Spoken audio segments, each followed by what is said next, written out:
everyone. Welcome back to the final day of Frostbite House 2023. I hope you've all been enjoying it. I know it's been another amazing week here supporting Malala Fund. I am Kungfufruitcup, and today I am talking to Karina Gomes, who is the communications consultant down in Brazil. So how are you doing, Karina?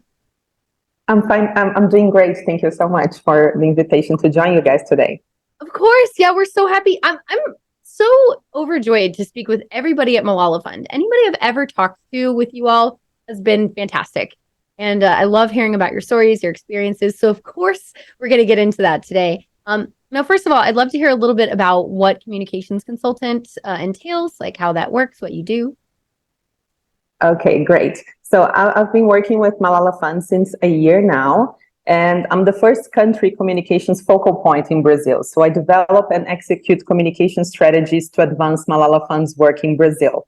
It means that I lead on grantee communication requests, I produce digital content for national and global social media accounts, work on national and regional media relations, and advise on communication strategies for national advocacy initiatives and campaigns.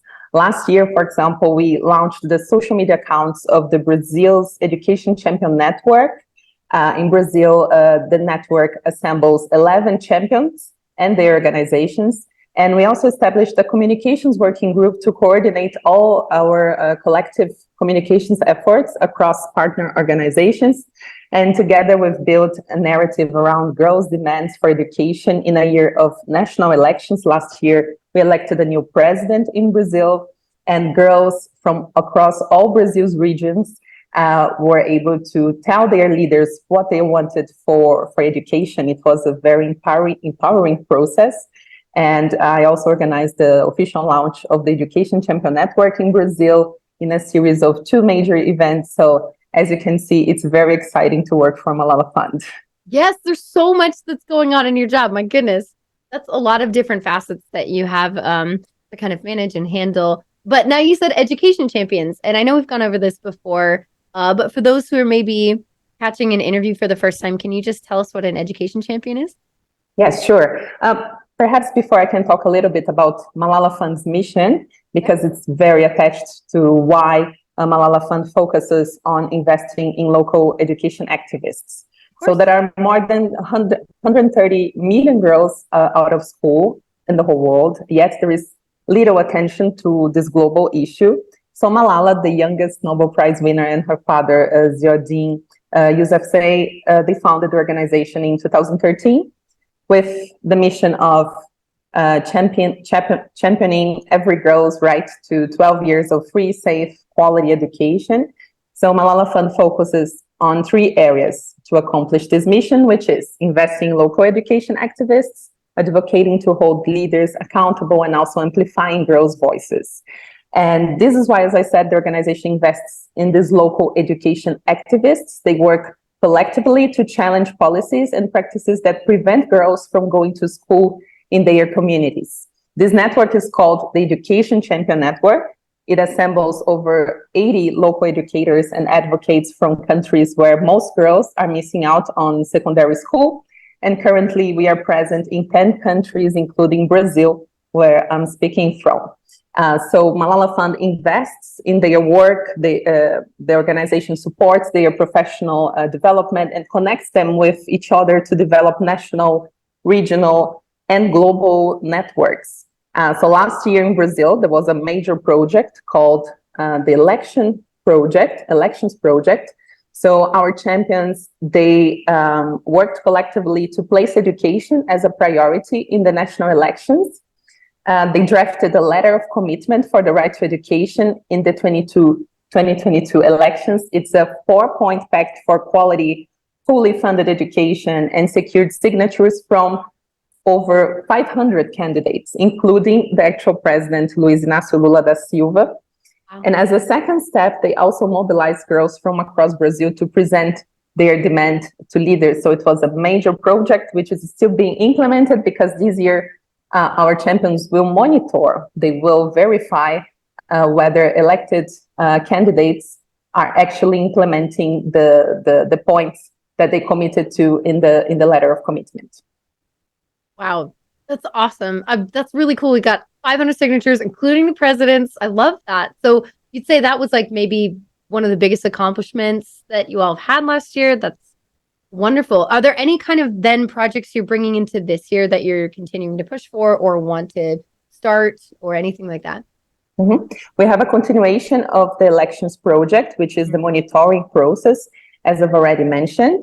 And we are also developing collective projects in the Northeast region, which is the most vulnerable region in Brazil, one of the most vulnerable, together along with the northern region of Brazil.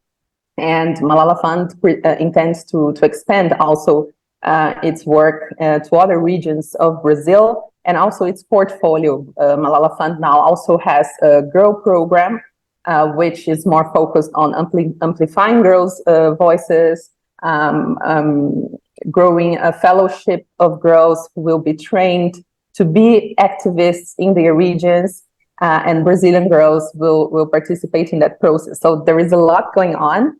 And I would also like to mention another initiative that our champions implemented last year, which is very important and it still resonates in this year, which is the manifesto Girls Decide for the Right to Education. So our champions, they assembled 20 Black, Indigenous, Quilombola, transgender, girls with disabilities, and rural workers to draft this manifesto. This document outlines girls' priorities for an education that is anti-racist, anti-sexist, and combats all forms of discrimination. A very powerful, striking document.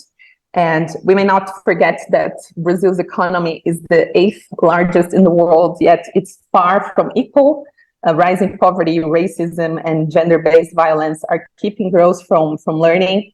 Poverty, crime, domestic work, and poor school conditions, especially in urban areas, have prevented girls from studying. And our champions, together with girls, are focused on breaking those barriers.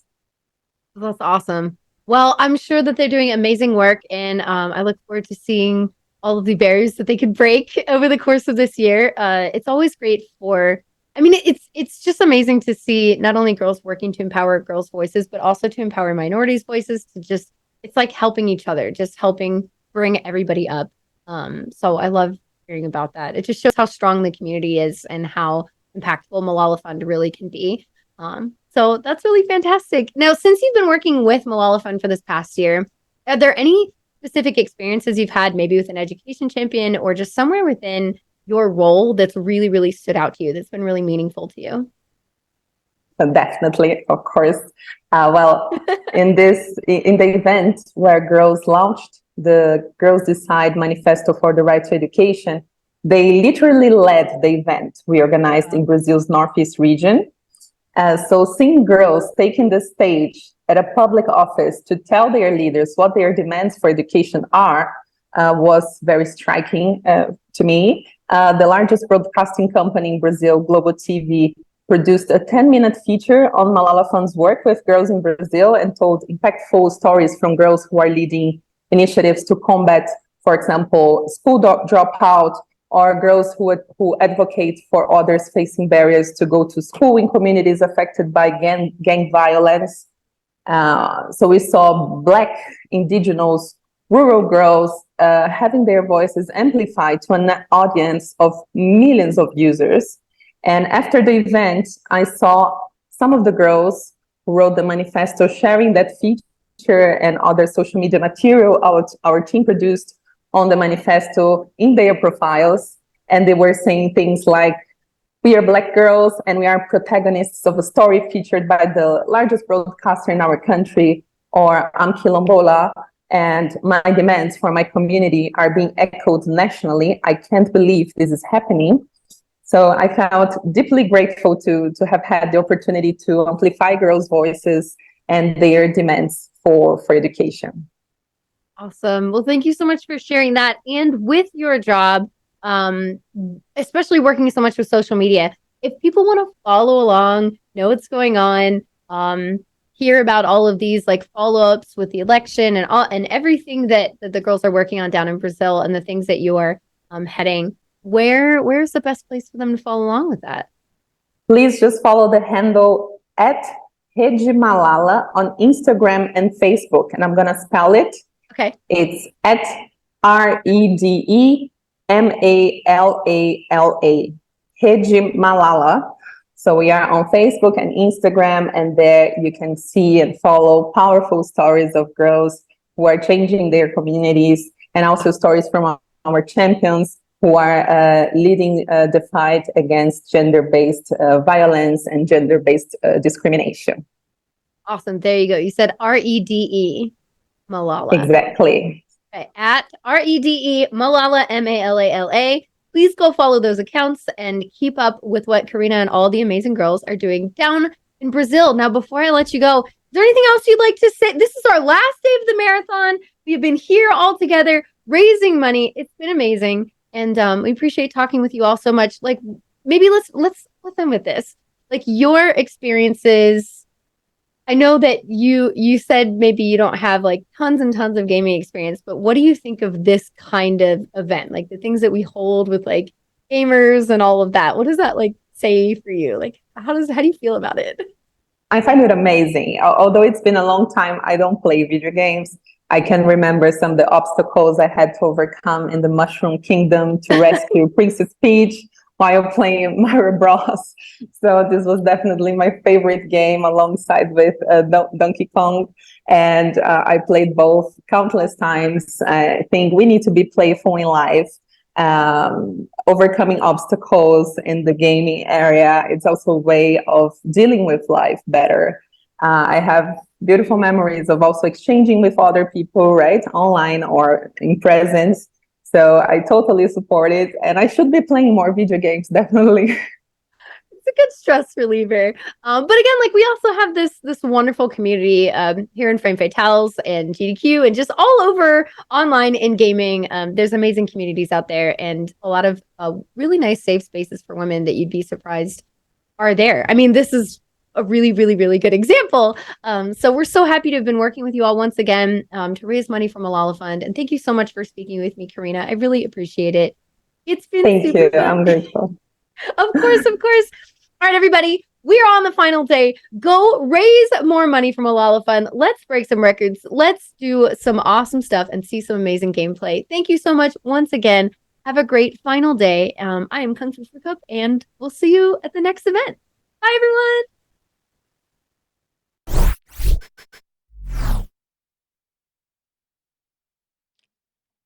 Welcome back to the final day of Frost Fatales 2023, raising money for Malala Fund. My name is SweetPeebs, and I ask you not to panic because it's not over yet. We still have a full day, jam-packed of fabulous fatales flying through frames. Whew, that was a close one, Chad. Now, first up today is BioShock Infinite with a variety pack, and we do have an incentive. If you want variety to do the final fight one-handed, we do have a goal of $2,500, currently at $150, so amazing start there. And we have until near the end, of the run to meet that. Plenty of time, right? So please, make sure you get those donations in and do not forget to select the incentive when you donate. And we also have a bid war to select Elizabeth's necklace. Do you prefer the bird brooch or the cage? And the cage, wow, is currently at $30 and the bird is at $25. So you have about 25, 30 minutes into the run to get that in. So it's very close right now. And make sure again to get those donations in. So without further ado, here is a variety pack with BioShock Infinite Any Percent Gearless.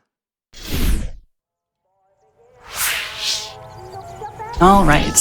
Welcome in, everyone. My name is A Variety Pack, and this is BioShock Infinite on the Switch. I bet you didn't know it was on there. We're going to go ahead and get started really quick before we do some introductions. I'm going to hit easy, but time doesn't actually start until the first text appears on screen, so I will let production know when that's going to come up.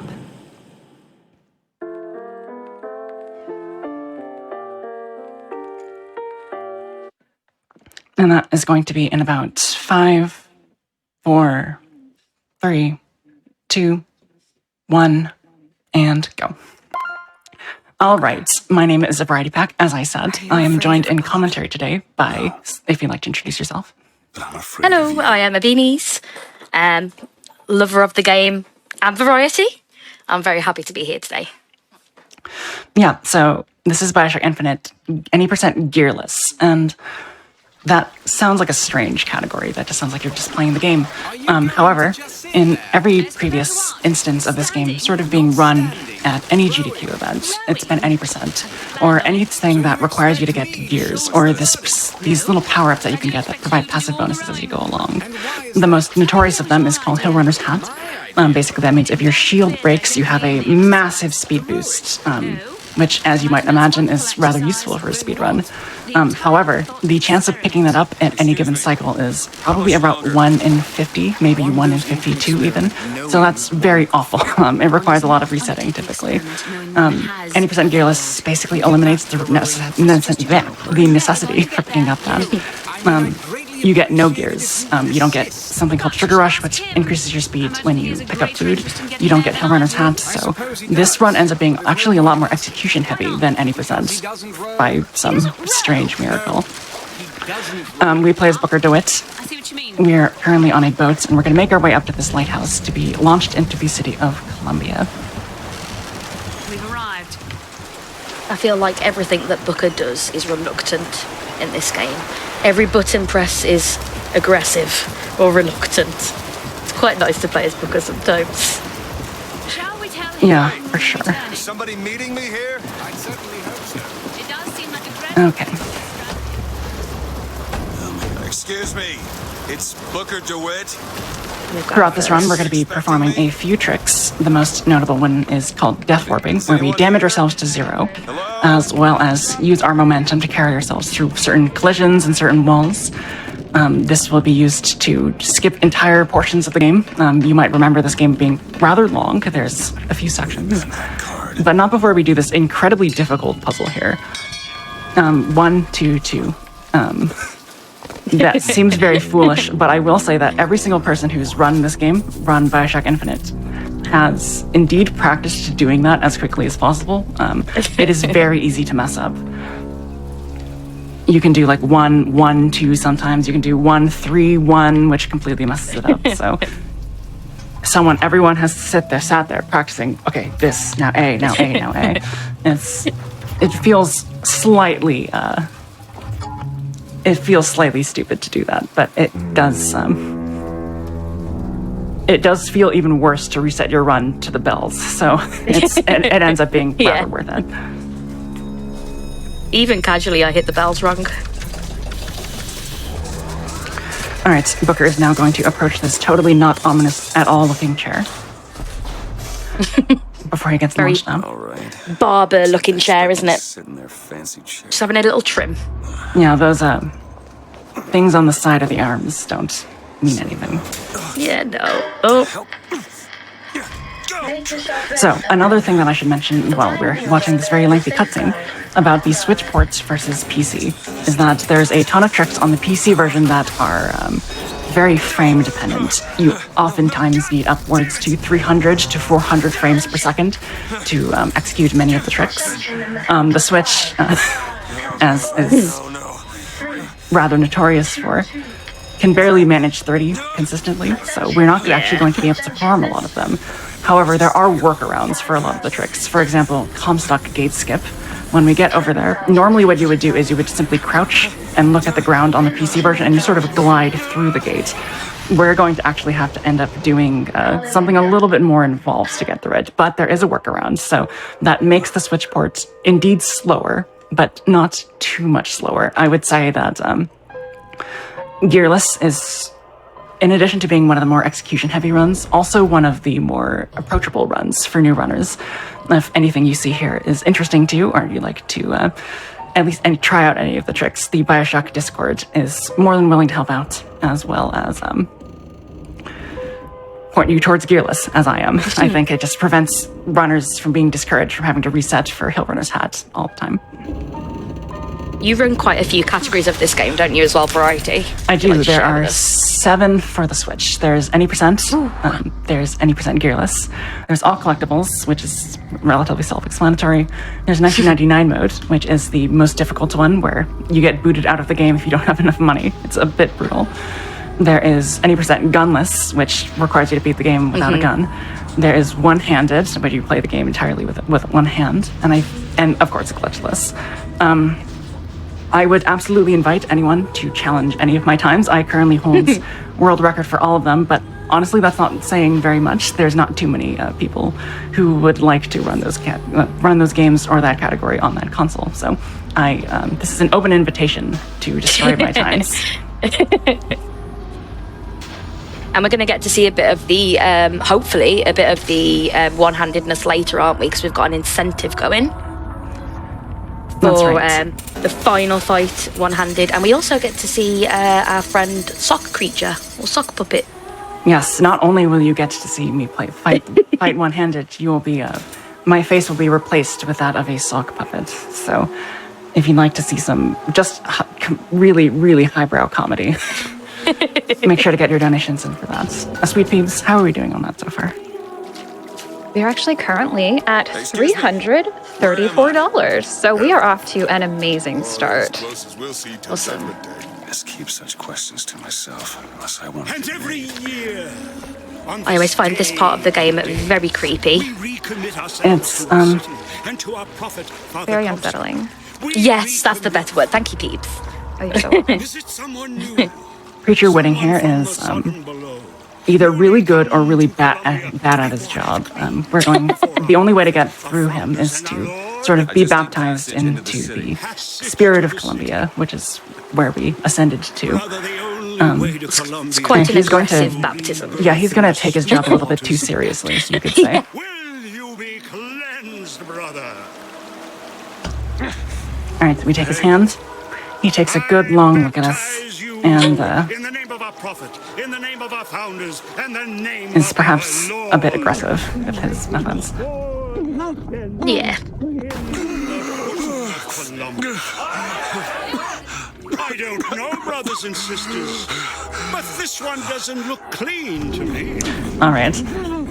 So after this little encounter here, we're going to wake up in a room that has absolutely no plot relevance, I promise. We're going to complete it as fast as possible by simply jumping over the desk. The game obviously intends you to go around it, but much like the DLCs of this game, jumping over the desk is the slightly faster method.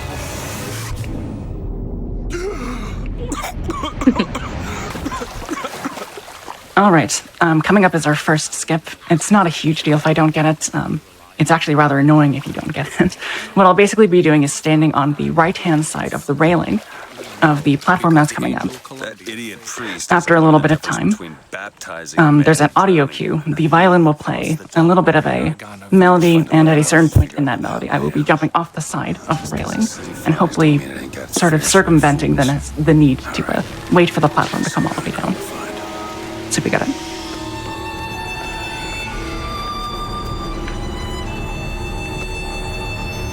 Very nice. Good. Nice. That loses only around 7 seconds, so it's not a huge deal if I don't get it. But it would be rather embarrassing to not get the first trick of the run, so I'm glad we're starting off on good foot here. And now we're in such a beautiful place where nothing at all can go wrong, right?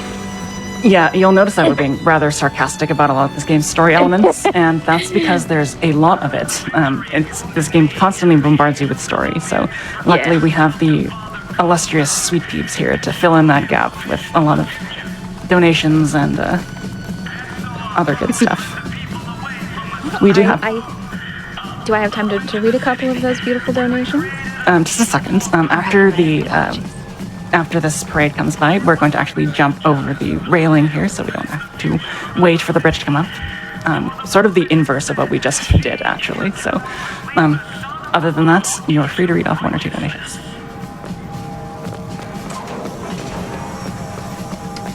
All right, well, we actually have $5 from N. Moose, who says, 2 hands is one too many. All aboard the $5 train for that BioShock Final Fight one-handed. Choo-choo! And we also have $25 from I'm Just Jace, who says, I want to see that one-handed fight. Good luck, a variety pack. Less than 3. Thank you very much. Stop. All right, coming up is what we call raffle skip. If you play this game casually, there's a very lengthy cutscene where Booker gets sort of accosted by the citizens of Columbia. It's really long, and we'd rather not watch it. So we're actually going to just jump on a sign and sort of clip out of bounds. It's very strangely easy to do. If you are interested in running this game, I would suggest this being sort of the first thing that you try, because it's really not too difficult. We're going to jump on the edge of the sign here twice, jump backwards onto the railing, and there's no collision back here, so we're out of bounds. This skips the entirety of the raffle segment, and speeds up our process considerably. You might notice that we actually don't get the vigor or the sort of magic spell akin to plasmids from the original BioShock game that you're supposed to get here called Devil's Kiss. We're going to pick it up on our way through the game instead. This actually has an additional benefit. When you pick up vigors, when you're supposed to pick them up, basically when the game introduces them to you, you get this really long cutscene of Booker getting the vigor for the first time. If you pick it up any subsequent time, however, you don't actually get that animation, so it ends up saving a little bit of time unintentionally. We are now on the blue ribbon, and we're going to be picking up these things called infusions. Infusions can increase your maximum health, your maximum shield, or your maximum salt. Like I said, we're going to be performing these things called death warps, which means that we're going to be wanting to damage down to 0 as much as possible. That being the case, we're actually going to never pick up health or shield in this game, ever, which is another reason that we like to play on easy instead of normal or hard. There's quite a few death warps as well in this game, if I remember correctly, Variety, in your playthrough. About 7, I think? 8? I don't know. I wish I knew. We're going to pick up this gun here. This is not gunless. And you might have seen a bunch of other collectibles that were on those tables in the blue ribbon that I was in. Those are all gears, and of course we're not allowed to pick any of those up. Here's Devil's Kiss, as I promised. You'll see on the bottom left-hand side of the screen now that there is now a little devil friend that basically gives us access to a fireball power-up. We're going to intentionally shoot aimlessly into this house because it makes these guys sort of intervene into the situation a little bit faster. As we enter the Fraternal Order of the Raven. This is home to a very specific enemy called a crow. If you're familiar with, what are they called? Houdini splicers in the original BioShock game. They're effectively that, but with physical attacks instead of ranged attacks. Normally we would just run past here, but there is an extra infusion on the table here that we're just definitely going to get. You might be wondering why we're picking these up at all if we're not going to be using them for health or shields. We're actually going to be getting these salts ones, as many as possible, up to 10. This will make it so that our magic power is as full and as frequently available as we needed them to be. Guns are cool in this game because they do the most damage, but vigors are super helpful for crowd control. And I think that's one of the main differences between the way that this game handles enemies as well as compared to the way that BioShock 1 handles enemies. There's just a lot more crowd control that's required. Alright, here's our crow enemy. We're going to beat him rather quickly by placing 2 fireball traps by holding the vigor button.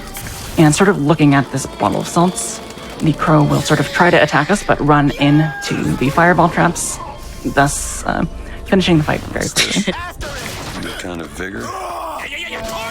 Variety, there's a couple of people just asking in chat about what exactly are gears. Would you mind explaining that again for us? Yes. Gears are these sort of applicable bonuses, passive bonuses that you can get on your standard play. There are 4 categories. There's hats, there's shirts, there's pants, and something. I think shoes. I feel bad for not knowing. But you can have 1 power-up in each category, and they have various different passive bonuses. For example, like I said, Hellrunner's Hat makes it so that when your shield breaks, you no longer you get a massive speed boost. There is something called Urgent Care, so when your shield breaks, it regenerates very quickly. There's a ton of things that they do. We simply can't pick any of those up. And I think it was created because Hill Runner's Hat is such a volatile thing to try to get, since it's a 1 in 50 chance every run. So it alleviates the need to have to suffer through them. My favourite portion of the game, when we're gliding through the sky. Yes, so in that raffle cutscene, we're actually supposed to pick up an item called the Sky Hook, which lets you melee enemies as well as hook onto these metal railings and hooks and stuff like that. We did not do raffles cutscene on account of us doing raffle skip. However, we still get the Sky Hook for some reason. I'm glad we do, otherwise this game would be literally impossible. Yeah, there's a lot of flying around the air we do, isn't there? A lot of grapple hooking. Yeah, generally speaking, when you have a long railing and you can sort of reattach yourself to the railing, it is slightly faster than just taking the railing. All right, coming up here as we meet our prophet, Father Comstock, for the first time, we're going to be doing a small optimization here. He's currently in a blimp, so that will be rising ever so slowly. There's also going to be a door that's going to come right about here. With our increased magic power, we're going to shoot a few fireball traps into the doorway so that when enemies spawn there later, they get taken out very, very quickly, almost immediately. And this will make it so we don't actually have to do the entirety of the fight. We can simply unlock the door that's inside the blimp without actually having to complete and destroy all the other enemies. These 3 fireballs look good, so I'm just going to leave it there. Having played this casually recently, I'm very envious of these fireballs because I had a hard time fighting everybody when I got down there. This is just making it so much optimal for us. I see a comment in chat. There is indeed a mod for the game called HRH mod for the PC, where it's a 100% chance to get HRH, so you don't have to keep resetting as well. That is another option if you do not want to be resetting, which I totally understand. That is not available for any of the console categories, which are split actually between the Xbox, the PlayStation, and the Switch.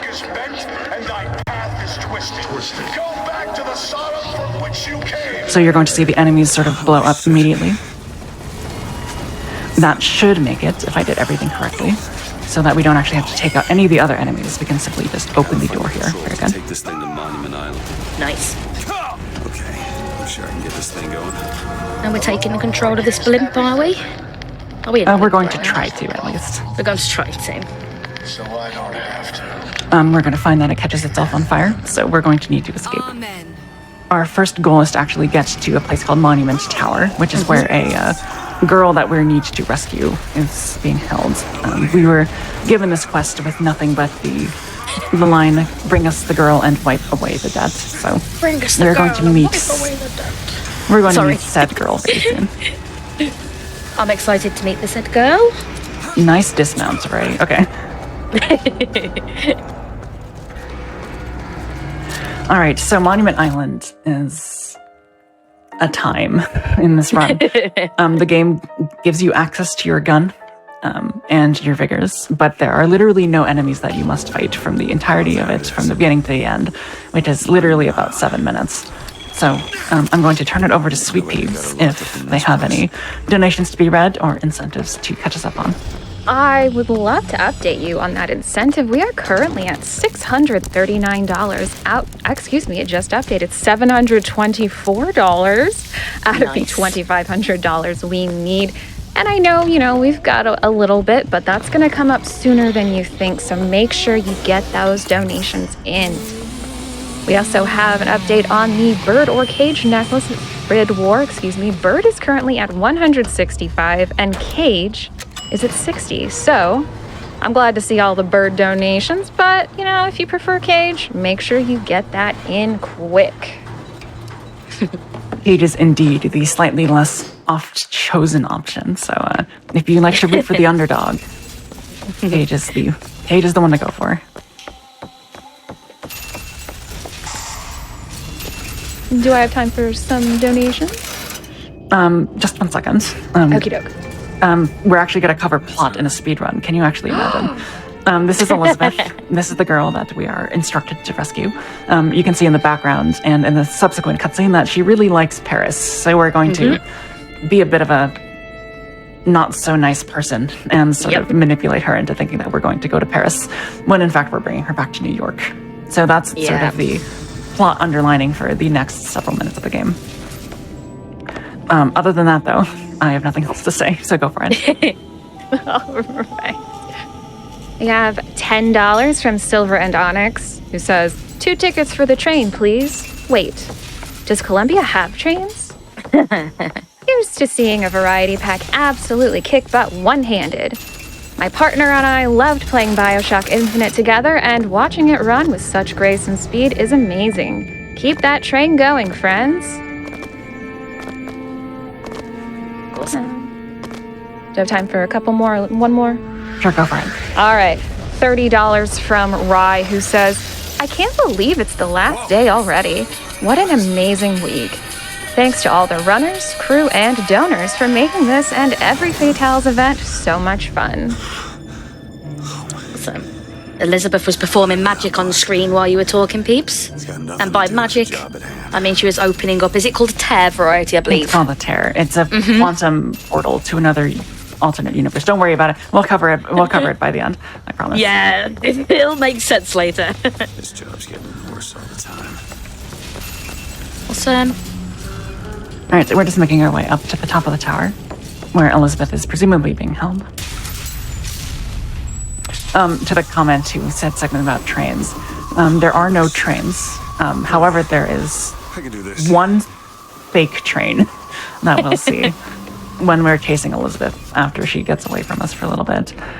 It's a very fake train. It's a alternate universe dimensional train, but there are no trains native to Columbia. I guess we can say that.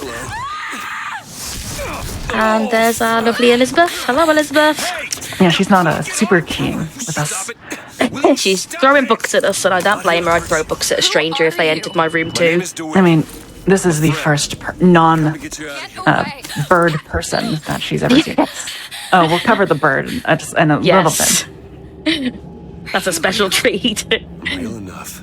And we're going to notice that Elizabeth is actually missing a section of her pinky finger. Again, to be totally not sarcastic at all, that I'm sure that has no bearing on the plot. You out of here. No spoilers, but they made a good job of making sure that was in frame. This is the way out, isn't it? What are you? Give it to me. I feel like we have a love-hate relationship with Elizabeth in this run. Yeah, this is actually a good point to sort of explain some of Elizabeth's mechanics. Since we have the time, we might as well. So Elizabeth is interesting as a companion character in that she's one of the first, to my knowledge, that you don't really have to babysit.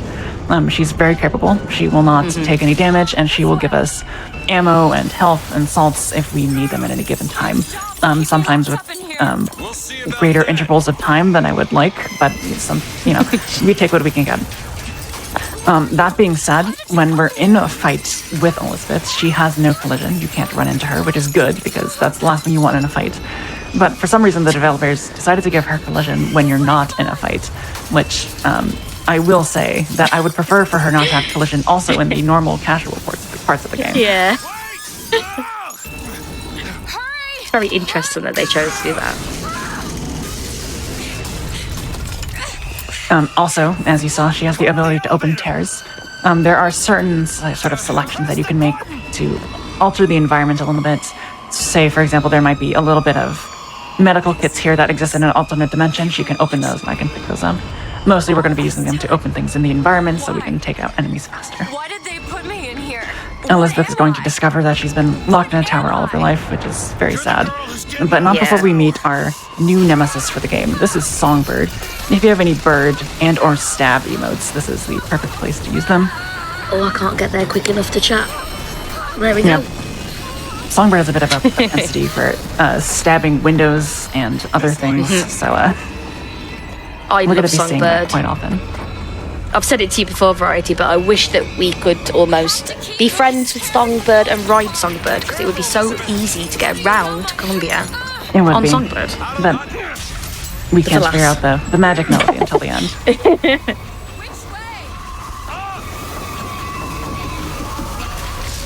And All right, so Booker's going to make the very questionable decision to try to escape from the bird by going up the tower.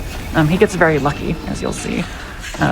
There's a sky rail, I believe, that is going to be directly in their way. So we got another rather lengthy cutscene here, where we ride throughout the city of Columbia. Everyone seems to like the music and this cutscene rather I really love the music in this cutscene.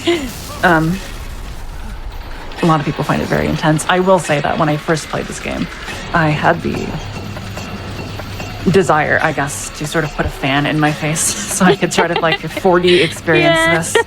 I never ended up doing that. Maybe I should do that on stream sometime. I think you should do that on stream. I would love to see that. We can all join you. We've got handheld fans at home, in front of our face. I love watching. I love watching everything fall apart in this cutscene as well, though. It's quite satisfying to watch. Right, we're going to take a bit of a tumble into some water. It is not the ocean. Columbia decided to create fake beaches for their citizens. And you're going to see that Songbird has one key weakness, which is that water pressure is not his friend. Poor bird. Poor Songbird. Somebody was mentioning in chat earlier that it feels weird to have a BioShock game and not have the character Big Daddy, like in the first two. And I always feel like Songbird and somebody you're going to face later, what's their name? The Handyman. I feel like they're very similar. They in are. their ways. All technically speaking, if the Songbird is more akin to a Big Daddy than a Handyman is. It's revealed in the second DLC to this game, spoiler alert, that Dr. Suchong from BioShock 1 was able to make Big Daddies and bond them to little sisters because of the approach that Jeremiah Fink in this game was able to do with Songbird. So it's sort of implied that there's a guy inside of the Songbird suit. I don't know how that makes a ton of sense. But, I'll be fine. You almost drowned. You need to... I said I'm fine. you know, lore be lore sometimes. Let's go play a JRPG, you'll see what I mean. Do you hear that? It's music. Go on, I just need to... Okay, I won't be long. I won't be long. All right, so we have about just a couple minutes before we actually have to end our bird or cage bid war. So now's your last chance to get those donations in. How are we doing so far, Pews? Right now, bird is at $170 and cage is at $60. So you all really do not have a lot of time. That is correct, to get your donation in if you want cage to win. So please get those donations in now. And if you've got any dance emotes, we'll be using them quite shortly. Dancing at dusk, here you go. Let's get dancing. Double shout-outs to you if it is currently dusk. Hey, that's in your me. time zone. It's Oh, yeah? lovely cutscene of Elizabeth having some dancing and not realising that, you know, we've got things to do, Elizabeth. This is wonderful. Come dance with me, Mr. Yeah, for the benefit of production, the end of the incentive will be in about 30 seconds. Yeah, for the big war. Awesome. I don't understand. How could we get there? That's where that airship's going. If you want to stay and dance, we can... So this is where we tell Elizabeth that we're going to Paris when that is absolutely not the truth. Yep. We're going to jump over this boat here to the side so we don't have to go around. And as we enter this turnstile, I must say, this is where the incentive must end. The bid war, rather. May I know exactly what I will be choosing for the rest of the run? It is bird. It is bird. Yay! Bird with 170. 170. See, everybody else loves Songbird too. Nothing beats the cage. I will say that I'm currently wearing my bird necklace here, if you can see that in the camera. Oh, yes. So it is apropos. The one on the right. Congratulations, bird lovers. We will get to see that brooch maybe once. But it's going to be a really good once. That's just sophistry. I love that that has no impact on the rest of the game, I believe, either. No, there's a lot of choice there. decisions that you can make. None of them have any bearing on the plot. Yeah. Makes you feel like it will, but it doesn't. I mean, there's a lot of games like that. I remember the end of Life is Strange, for example. Yes. There's a lot of choices yet you can make, but the ending just basically boils down to one choice. Yeah. Learn to pick locks. All right, coming up is the place where you normally reset for Hill Runner's hats. There's a gear in that room and a gear over in this room over here. We're going to ignore them, obviously, since it's gearless, but we're going to jump over the trigger where Elizabeth wants to give us a coin. The reason we do that is because she can be really finicky when it comes to her activating this next cutscene Esther here. So by catching the coin in that arcade room instead of in the room that it was intended, we can make sure that she follows us a little bit more smoothly. My name is Elizabeth. Do I know you? Elizabeth. Isn't that a lovely name? That was odd. How are we doing on that incentive, peeps? Right now, we are actually $1,169 out of $2,500. So we are making excellent time here. Oh, let's go. I am desperate Not over to yet. see the sock puppet.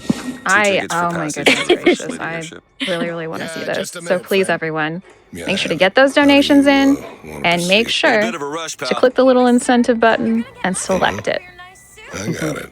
I'll ring you back once the matter's in hand. I don't like this. Yes. Stay where you So are. very interestingly, this is the first required fight of the game. I have not pressed the trigger once for the entirety of the run until now. This is a game sort of suffers from old FPS syndrome, where a lot of the fights are just not super required. You can just sort of run past them.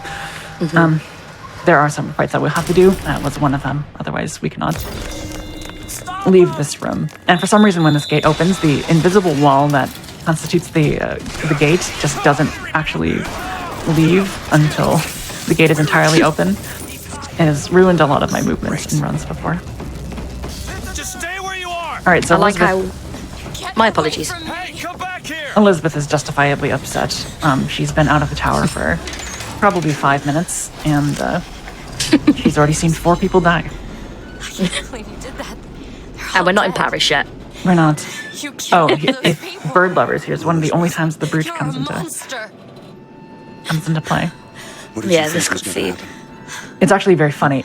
You can actually skip that entire interaction with the Lutesses when they give you the necklace. It's very difficult to do so. It requires a very precise jump. You think people like that are But just if gonna you let do you that walk and you away? don't pick any of the You are an brooches, investment. you enter all You these will not be cutscenes where safe Elizabeth until is you supposed to are have one, and it's just not there. It's just a small band around her neck. One thing I've learned: So they didn't actually have to You take the don't time to draw model first. that in. you don't get to draw at all. You're bleeding. It's just another one of those moments where Elizabeth gets upset with us and then forgives us, I believe. Yeah, Ish. It's not the last. Ish. Yeah. she tends to do Happens a that few quite a bit. Yeah. Happens a few times. We do let Elizabeth down a bit. We're not taking her to Paris. She'll end up in fake Paris eventually. Yes. All right, we're now going to enter Soldier's Field. And the first thing we're going to do is run over to a gate, which is going to close on us. Normally, we'd have to wait at that gate for the entirety of the time until Elizabeth gets a little bit of line of dialogue. But we're going to skip that line of dialogue and replace it with a line of dialogue that's slightly shorter by activating this gate and running over to this locked door. We can attempt to have her pick the lock without a pick, which will replace that line of dialogue where they say, "What's shock jockey?" I guess we need that to open the gate, with the line about lockpicking gates. Doors, rather, excuse me. Shock jockey. Who needs the power company? Some fool's Okay. alternative to electricity. This game tried to add exploration sequences where you can look around Columbia and see what life is like, but It's heading for the dock. they end up not being super useful unless you're trying to do an all collectibles run. I will say that in an all collectibles run, this part of the run is a little bit dangerous because if you initiate damage in any way, shape, or form, you actually have to fight a bunch of people, and you can't actually activate this particular switch that I just did if you're in combat, so you need to be a little bit careful. But without gears, that's very unlikely. See the future at the Hall of And I believe, Variety, I can see on screen as well, you've collected one of those powers right now. That's not the right word for them, but I can see it in your left bottom corner. The fire from earlier. Yeah, we did. I love that. We're gonna collect a few more, I believe, as we're going through. We are. There's only a few of them that are very useful. All right, we have another long cutscene where we get to see another bird from another dimension, actually. So any donations that you have to read, this is a perfect time. Awesome, thank you.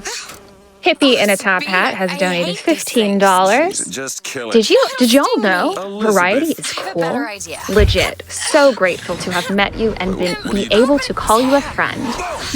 Now, Valhalla Run when? Is that? I used to open them all. We also have $10 from unnamed newbie who says, "Good luck, Variety. Let's give a variety salt creature their chance to shine during the final fight." Towel or tea instead of coffee. You can probably get one more off. All right. Ball has donated $50. Last day of Frostfay Towels was a pleasure to watch as usual. Thanks to the runners, staff, and everyone else making this happen. But there is. Yes, I will say about the one-handed fight incentive. Not only do you get a one-handed fight, you also get the introduction of a sock puppet if you were not around for that explanation before. So, like I said, you get extremely high-level comedy in addition to a one-handed fight. But it sure as hell looks like a Alright, I did not prepare for this next fight properly, so it's going to be a little bit strange, but we're going to do our best. There's a lot of people, but we actually have a very regimented way of fighting this. Throw a fire trap at these guys, take them all out. Take out this guy. This guy will come over here. We're going to pick up these extra salts. This chart can get a little bit annoying, so we do want to make sure that it's taken out. Extra guys here are a little bit annoying, so we're going to want to shoot. And then there's going to be another enemy that comes from the top of the railing here. Another crow.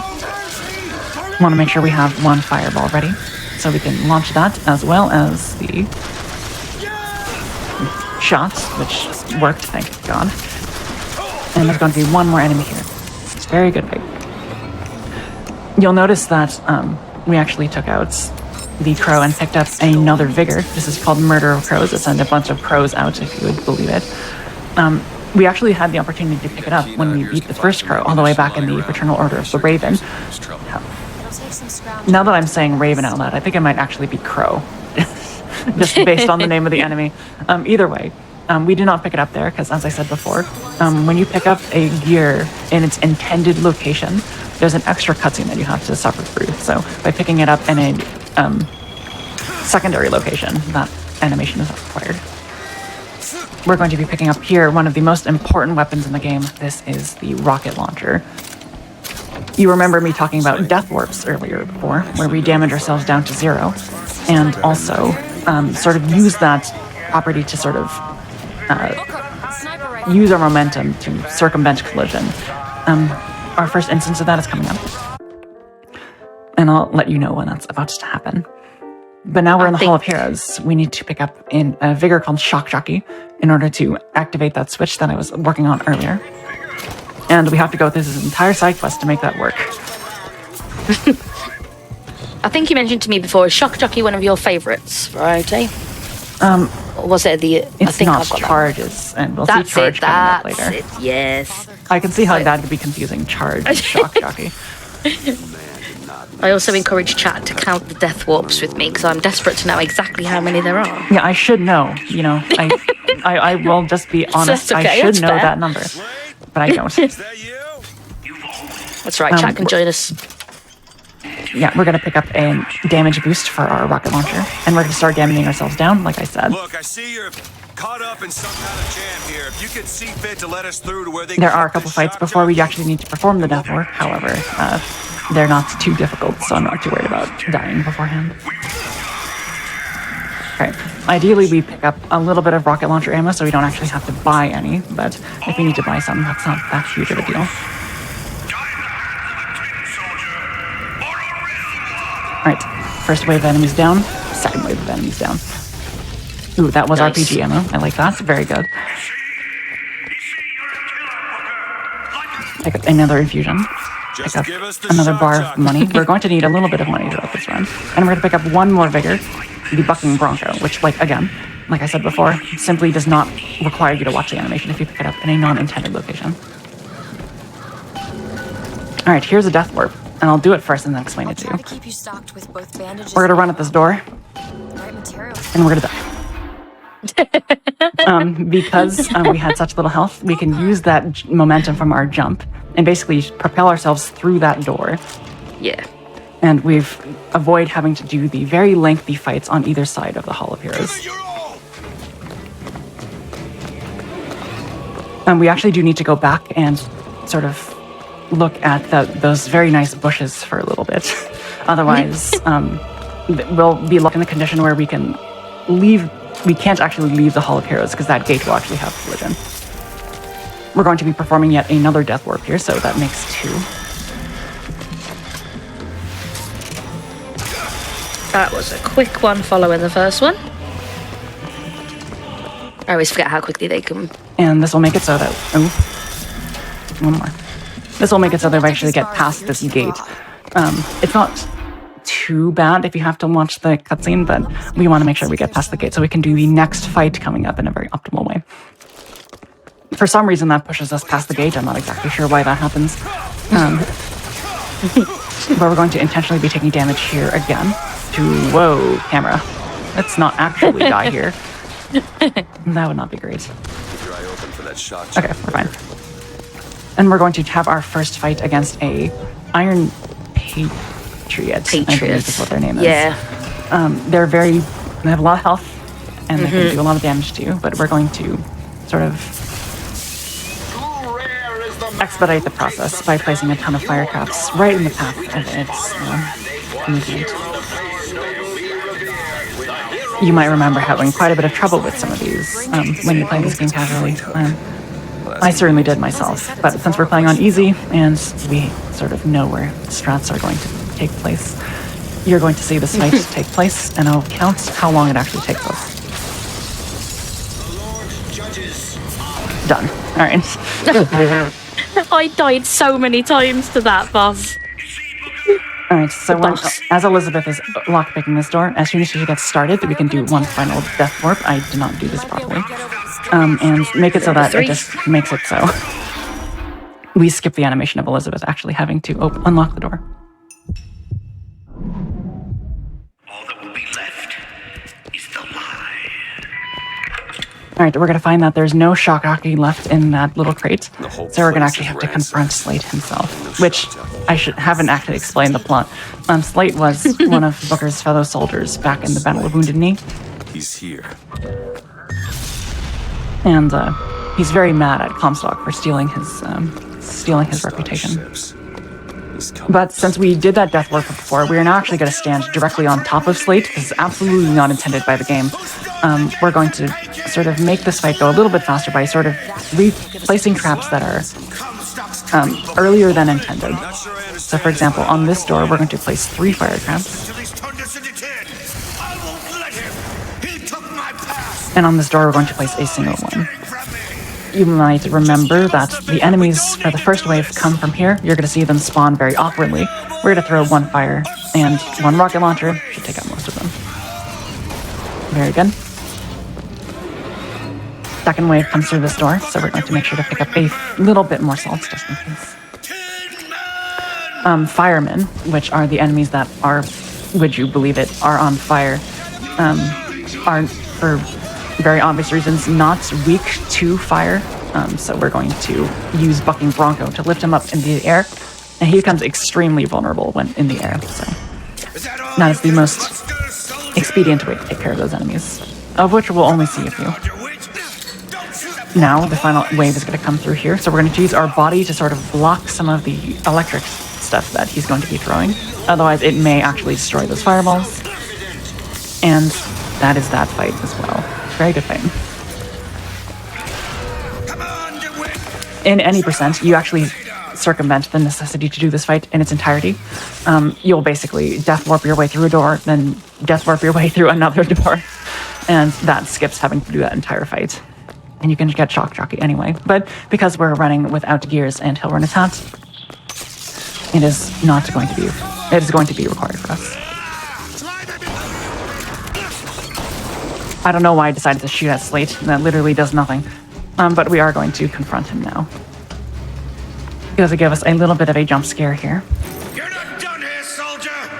Eat everything that's on your plate! I would have had the bid war to kill or spare Slate, but sparing Slate is slightly faster, so it does actually have bearing on the quality of the run. And after that, we're going to spare him, by the way. We're going to pick up Shock Jockey, which is the entire point of us coming here. That was the only point.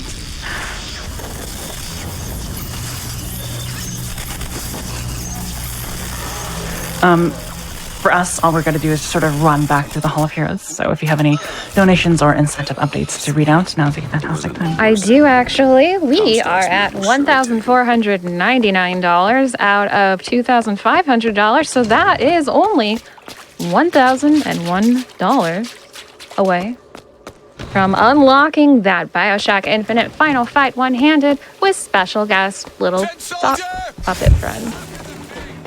I personally am very, very excited for this, so please, everyone, get your donations in. And do I have time for a couple of donations? You absolutely do. All right. Little Arrow Soaps donates $50 and says, perfect game to kick off the last day of Frost Fatales 2023. Love this game and love Elizabeth. Probably the best NPC in any game I've played. Can't wait to see a variety pack take on that final fight that gave me so much trouble with one hand. And of course, Burb. And we've got $25 from Elizabeth, who says, Booker Catch! Yeah, we will be relying on Booker Catch a little bit for some of the more tough fights, so I'm going to count that as good luck for that. Elizabeth can actually give you multiple things depending on what she considers you to be low on. So if you are low on ammo and health, both, for example, and you want her to give you ammo, she does have the chance to give you health, which is unfortunate when she does that. But, you know, when you speedrun a game, you sort of take it as it is. So that's just a bit of RNG that you have to play around. Here's another fireman and a lot of other enemies that we're just going to run past. There are not too many required fights in this game, but we do have a rather tough one coming up. It has a very specific way to take care of it. There's actually two ways of taking care of it, a fast way and a slow way. However, for gearless, the difference between the two is basically negligible, if there's any difference at all. The fast way involves doing a couple of ledge shots with your gun instead of just, you know, doing the thing that you're supposed to. But because the fight, or at least this segment, requires waiting for this gondola to come down all the way, it doesn't actually matter if you do it the fast way or the slow way because the gondola has a set time before it actually gets to you. If you were doing it on any percent, the fast way would indeed be faster, simply because you have access to Hellrunner's hat, and you can jump farther than you would normally be able to. Whomever you are, I'm leaving, and there's naught you can do to stop me. Oh, sweet child. Would you consider gondolas to be the trains of Columbia? I guess so, if I had to make that deliberation, but So, chat, how about a $5 gondola yeah, donation gondola. Oh, donation gondola, that's the to finish up. Wow. okay. This fight is not going spectacularly. That's okay though.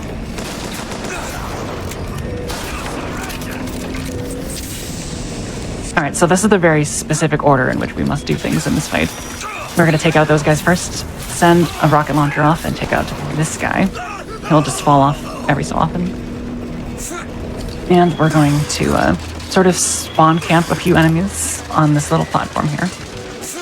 Luckily, we have enough salts to make a couple fire traps that will take out the first of 5 enemies that are going to try to take us out from here. Might as well take the time to reload. If you interrupt your reload animation, it will just stop the reload, which is very unfortunate. So I was a little bit slow with my execution. All right, there will be 3 additional enemies after those first 2.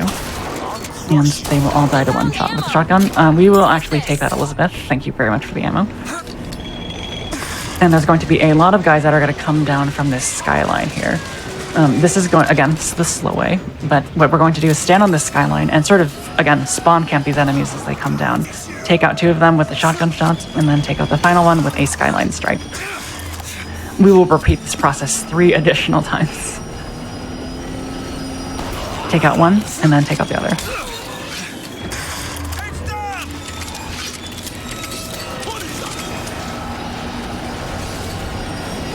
Take out 2. And then take out the last. Now they mix it up for the last one. Do you know what they do? They make it come a little bit later. Very cool. There it is. Do you think you have the arm strength to do this in real life? Oh, absolutely not. I definitely don't have the arm strength to do this in real life. I'd fall off straight away. All right, the final enemy in this segment is an Iron Patriot. It's very far away from us, but we're going to use the power of aiming and sort of send off both a fireball and a rocket launcher shot to take him out very quickly. My fireball missed completely. So I guess we're not going to be using the power of aiming. There it is. The final thing we're going to do before the gondola comes over here is we're going to actually damage ourselves down once again. This is a more traditional death warp that you might see in like a Zelda game or something. We're not using our momentum to carry ourselves through any collision or anything. We're simply just going to die at a very specific place and Elizabeth. Looks easy enough. sort of warp ourselves further than we're actually supposed to be. All yours. All right, small thing here is that after this little cutscene that we have with Elizabeth, we're going to die by shooting the wall with the rocket launcher. Kept repeating a woman's name. But other than that, there's not much to explain. So another 1 or 2 donations can be read. Sorry, I should have. I am pleased as punch, one, to report we have hit $110,000 raised for Malala Fund so far this event. Give yourself a big round of applause for that, chat. Thank you all so very much. And we are less than $500 away from that final fight one-handed incentive. We are at $2,041 out of $2,500. What do you think that was? So, everyone, we can do this. Let's get that donation gondola going. Come on. Yeah, it's very tempting to say gondola train, isn't it? Very much. That's a very exciting amount all raised for Malala Fund. That's amazing. Oh, absolutely. I've had school, so unfortunately I've had to lurk through a lot of the event, but what I've seen is absolutely phenomenal. And I will be saying this at the end of the run, of course, but the process of getting me set up to do my runs for Frostbite Halls was super easy. Everyone has put so much effort into making this a smooth operation, and they've done a fantastic job. Couldn't agree more. All right, here we pick up our final salts infusion. So we will be picking up no more infusions throughout the game, which is good because there's no more really easily accessible ones. So the ones that are very easy to pick up are now completed. What is that? Nice. 40 north by 70 This is where west. Elizabeth finds out that we were in fact not taking her to Paris, and she's going to retaliate, I will say rather fairly, against us. Time to study things like geography. Yeah, I'm still rather impressed that Elizabeth can just read the coordinates and go, that's not Paris. I know she had a lot of time. Yeah, I know she had a lot of time locked up, but oh wow, that's an impressive skill. Ouch. Yep, we did deserve that. It's a very recognizable place to do a split, so I actually have a split exactly when Elizabeth hits us. It's not a normal split for the community, but because you're not like worrying about having to do game inputs at that point, I find it a very nice place to do a nice little split. Yeah. This is another lengthy cutscene. As I said, this game sort of likes to bombard you with lore. The only thing of note is that we're going to be meeting Daisy Fitzroy, who is the leader of the revolution against the Colombian people.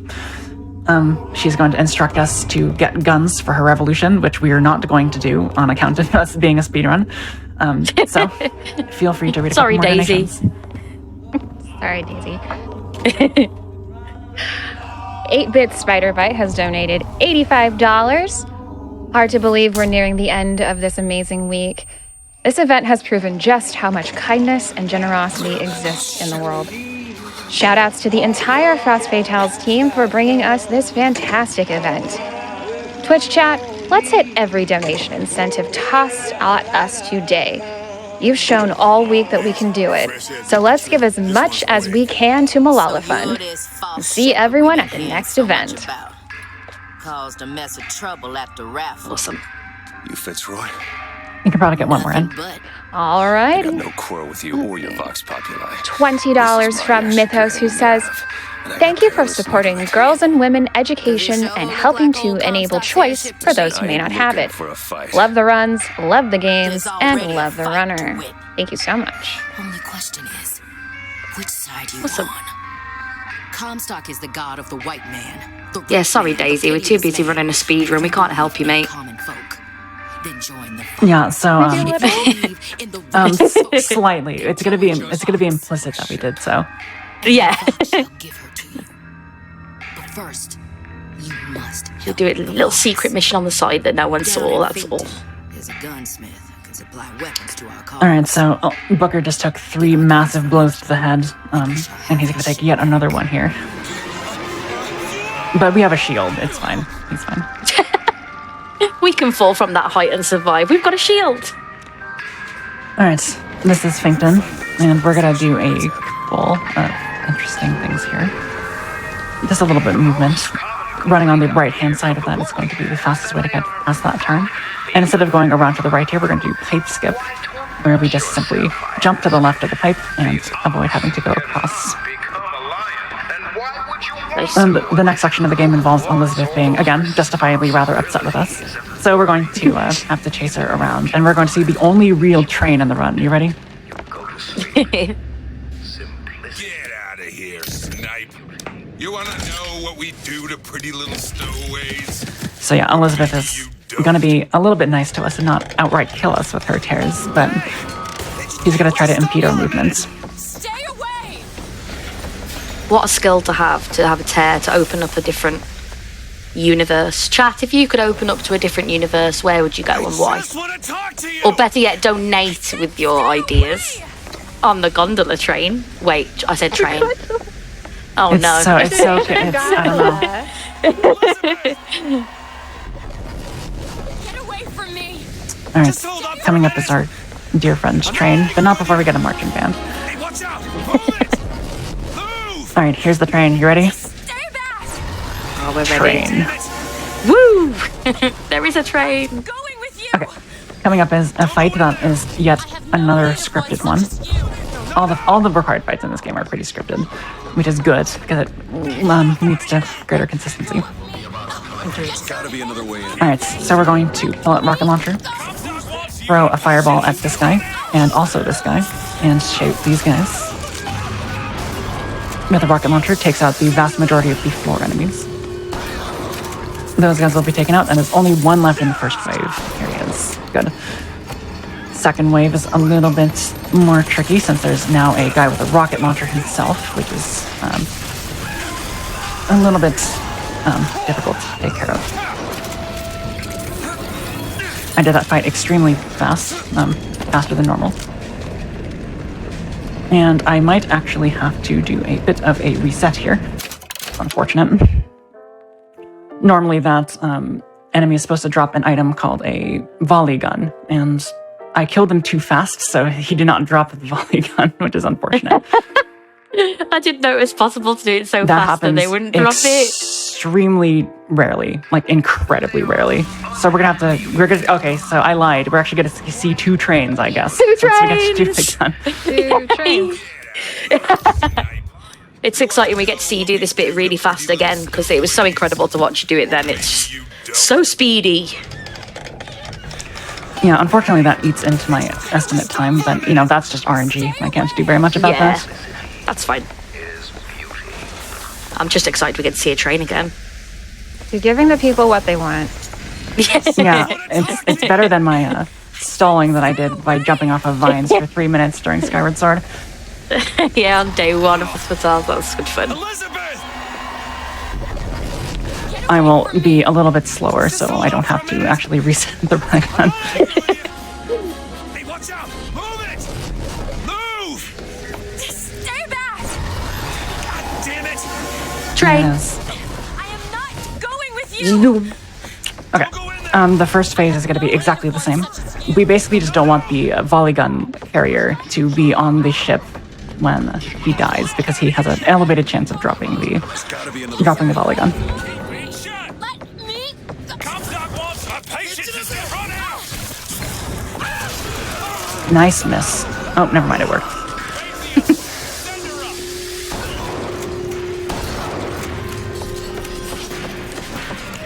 Jump down, please.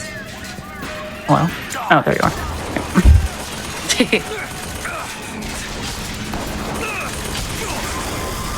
Why is this weapon so important, Variety? Why do we need to reset for this weapon? Yes, volley. Okay.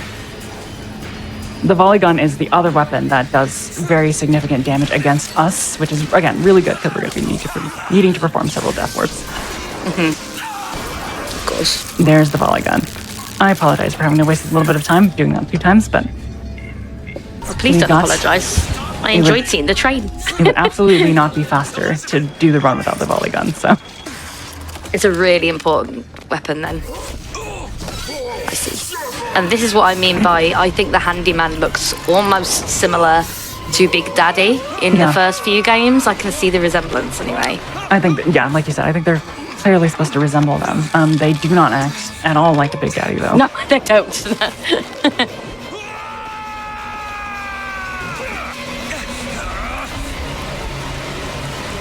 Oh, and we're falling again. Booker's been through it.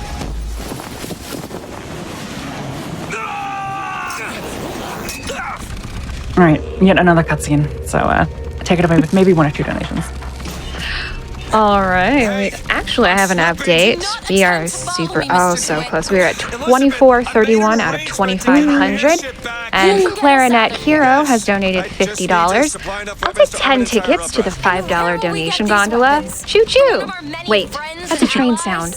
What sound does a gondola make? Maybe ding ding? I have no idea. You're a liar, Mr. DeWitt. And a thug. But you're also my only means of reaching Paris. Alright, so if you have played this game casually, you will be surprised to know that we are halfway done through the run. It looks relatively casual what we've done so far, but yeah, there's a couple insane skips coming up that really just make this run what it is. We're going to buy the volley gun damage boost because it's going to be really crucial. And I'm actually a little bit low on ammo, so I'm going to pick up a little bit more here.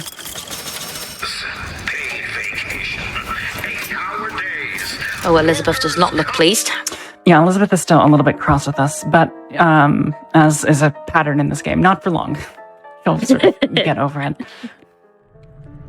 That would be your gunsmith. All right, in Vincton, we're going to first shoot these guys down here so that we are able to unlock this door.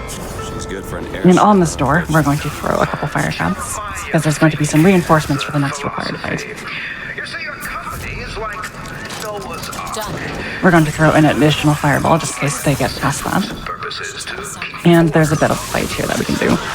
Iron Patriot will take no time at all to take out, especially with our new and improved volley gun. There's going to be 1 enemy behind us and 1 enemy behind us again. Hopefully those enemies got taken out, but we're going to throw an extra fireball here just in case. And then we're going to damage ourselves down yet again. Ready for death warp. Alright, that sounds good, I think. Yes, okay, good. Elizabeth is going to go check Slate's locker for a book. We're going to die. So we spawn back up the top of the screen. That sounds completely useless, but what it actually does is it makes the elevator that's supposed to come very slowly up here, all the way up at the top of its cycle. What death warp number are we on? I'm not sure. I haven't making. I lost count. But we will be doing. Supposed to be keeping track. We will do the most important death warp right now. This is Finkton Skip. It is extremely important that I get this. Otherwise, this run is not that fun to play. So we're going to actually death warp our way through the collision on the back of this elevator here.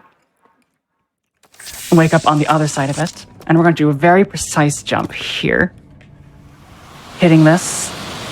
We didn't get it, unfortunately. I'm gonna have to do that fight again. That's okay. The more we get to see you fight, the better, because it's so awesome to watch. I was very close. Ideally, you actually hit that pillar on the side. What that'll do is give you a little bit of extra collision to sort of reroute yourself. Unfortunately, I did not get to skip first try, though, so we will have to do it again. We have to do all of this again, because this game has really unfortunate checkpoints. That's one of my main criticisms with it. Ideally, it would just send you back to after the fight, but it wants you to do the fight again. I feel playing casually, I underestimated the power of the fireballs that you use. The fire traps, rather. It's so useful in this speedrun. It's a really great tool. Same strategy, basically.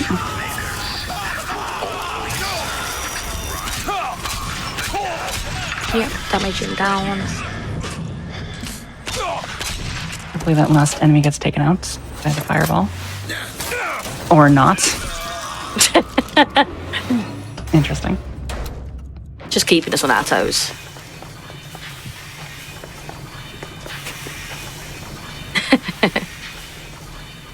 A good question in chat.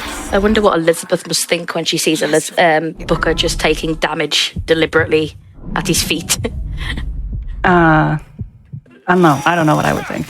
I would probably actually be dead because it's a rocket launcher. But that's beside the point. Valid. All right, let's try this again, shall we?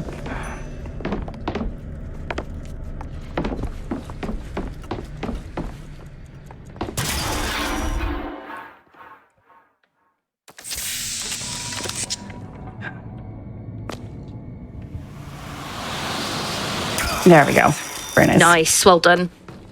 So yeah, this skips the entirety of the Finkton section. If you remember the Good Time Club, as well as the Shantytown section, as well as the final crawl towards the factory fight, all of that is skipped. The entire second act of this game is skipped.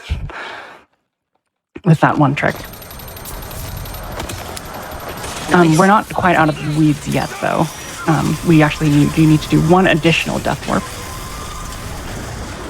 And we're going to do so by taking out all these other enemies that are around here. If we don't, then they can actually kill us instead of ourselves, which is what we want, because we need to have control over how we die. We can't just have enemies do it for us all the time. We're going to wait for our shield to regenerate, and then we're going to jump through this gate. And because the game sort of constantly checks where your checkpoint is going to be and constantly sets it as it moves on, we simply just go through the game. All right, awesome. You made that look so easy. Well, I messed it up once, so. No, honestly, everyone's lots of claps in chat and GGs because it was amazing. It's good to see. I will say that trick is substantially easier with Hill Runner's hat. What you would do is you would frame down your shield with a rocket launcher, and then you have a lot of extra speed with which to land a lot more easily on that railing.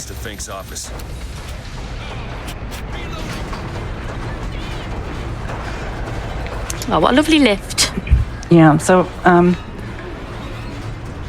this cutscene is a little bit strange if we're not playing this casually. We were actually supposed to casually change dimensions twice. It's going to look like we did not do either of those things. In the dimension that we're currently in, it's supposed to look like we entered a universe where Booker helped the Vox complete their revolution. So there's currently a war being undergone between the Vox and the Colombian soldiers at this point. We didn't see any of that happen, so we're just gonna have to take her word for it. Just right for each other. But other than that, this is just a long cutscene, so maybe 1 or 2 donations. All right, I have a $150 donation from Craj, who says, throwing in some Silver Eagles for that one-handed final fight. Thank you, Variety, and all runners, hosts, commentators, and the Frost Fatales team for giving us such a fun time this week. And we actually have $4 left to meet this incentive. Who's gonna snipe it? Who's gonna do it? Who's gonna get that in for us? Hello? Think? That's a little more time. I'm gonna have to cut you off there because we have a very cool trick here called aim at the dead guy.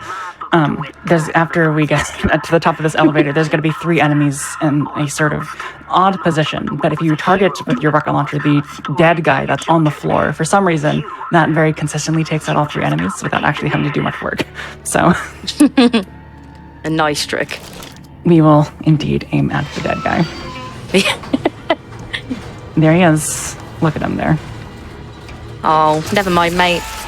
See ya. All right, coming up is the factory fight. Can you open this? This is a very difficult fight on any casual playthrough. It's very long, and you fight one of your first handymen, which are very brutal enemies that do a lot of damage to you. Luckily, we have, like I said, a pretty regimented way to take care of these enemies. So I will show you that now. We're going to place a few extra fireball traps just in case there's any stragglers that I don't get to kill with the gun. And we're going to hop up our way up here. Reason being is there's going to be a gondola, a flying gondola, not just a normal gondola, that comes over here, and we're going to want to make sure we take out these guys as quickly as possible so they do not become problems later. It's the gondola train. Alright, that looks like all of them. Good. Now, a lot of enemies actually like to just sort of jump up here and shoot you from up here, so we're going to be throwing some fireball traps up here. I just said the word up here 3 times in one sentence. That's fine. Well, we are up here.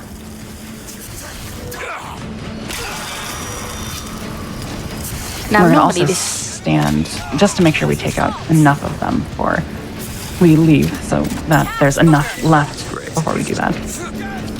Sorry, I interrupted you. Oh god, no. All I was going to say, normally putting fire traps onto wood would not be a recommended idea. Yeah, I would advise against it. But in this case, it works pretty nicely for us. All right, here's our handyman. The weak point is much like any other Zelda boss, just like very noticeable.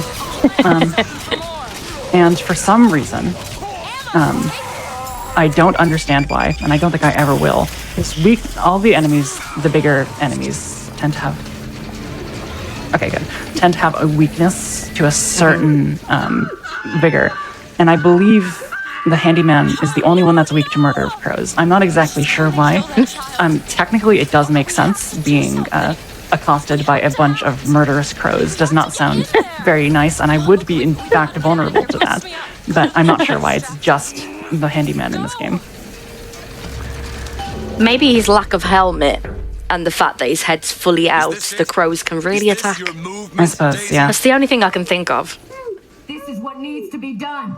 I will say that there is a very unfortunate thing that can happen in this fight. That's, again, completely RNG, which is something that my estimate accounted for. Sometimes there's just an enemy that just is surviving somewhere, and you can't find him. You can't pull him up with anything, so you have to unfortunately restart the fight if that ever happens. When it happens in a world record or a PB pace run, it's very demoralizing because there's literally nothing you could have done about that. Can I just hop in very, very quickly and let you know that Sam the Man donated $5 to grab that last ticket for the gondola, which means you are going to be doing the final fight one-handed. Nice. With your assistant. Yes, you get to be my best friend. I am so hyped to meet Sock Puppet today. Oh my goodness. Thank you so much, chat, for helping us get this absolutely amazing incentive going. I'm very excited for it. I did a bit of movement optimization there. If you don't return your stick to a neutral position when you're running into this room, you can turn right and maintain your fast speed to unlock that door. If you don't, then you're going to have to sort of come accustomed to the fact that the game sort of slows down your speed when you enter this room. It's also faster to simply just jump backwards and activate the switch instead of turning around and doing it. So, just a couple optimizations there, nothing too important. I hated to cut you off there because you're just going to get another cutscene here where we meet Songbird. So 1 or 2 more donations is fantastic. All right. Ooh. I actually do want to mention that a new incentive has opened up, the Sure Shot 100% upgrade. If you want more Sure Shot, which is coming up after this run, make sure to get those donations in. It is a $4,000 goal, so please, start now. Let's get it done. Come on, everyone. I know we can do it. Final day of Frostfade Towels. Let's go. That sounds awesome. Either way. Does sound awesome. You've got it, chat. I believe in you. Yeah, for the benefit of production. Any donations that come my way for Runner's Choice definitely are going to be put into that. Listen, if you want extra Frostbite towels, that's going to add about 8 extra minutes. So come on, let's go. We're speedrunners. We know how substantial 8 minutes can be. Yes. That's not it. Oh. Certainly is. Is. Try again. Hold on. All right, so Songbird from alternate universe is not damaged as he was in our universe prime, shall we call it. So he is still floating around. Stop it! Stop it! You don't know what you're doing! Songbird. Yeah, Abby, do you want to try to tell us who the Lutesses are? What they keep doing? My best friend. I can try my best. They're my fellow Brits. No, I'm joking. They're You know how to sing to him. without avoiding spoilers where possible, of course. These two seem to appear, and they seem to be the only two characters in the game that can almost just appear and then disappear at their own will, with the exception of like Elizabeth's use of the tears. It reminds me of that almost, because there you go, look, and they're vanished. Yeah. And they can be quite creepy in the run. They tried to make you stay on the track of, you know, give us the girl, take away the debt. They little sneak bits along the way. Yeah. So we're going to do a very interesting fight skip here. It's called jumping. For some reason, the fight trigger is just along the line of the bridge. So if you just jump over the fight trigger by going to the up and right of it, it just doesn't spawn, and you can activate this door with it, no problem. It's locked. Additionally, doors for some reason get unlocked in a cutscene sense when you sort of go far enough away. So by going up on the stairs there, we sort of force Elizabeth to complete her task of opening that door a little bit faster.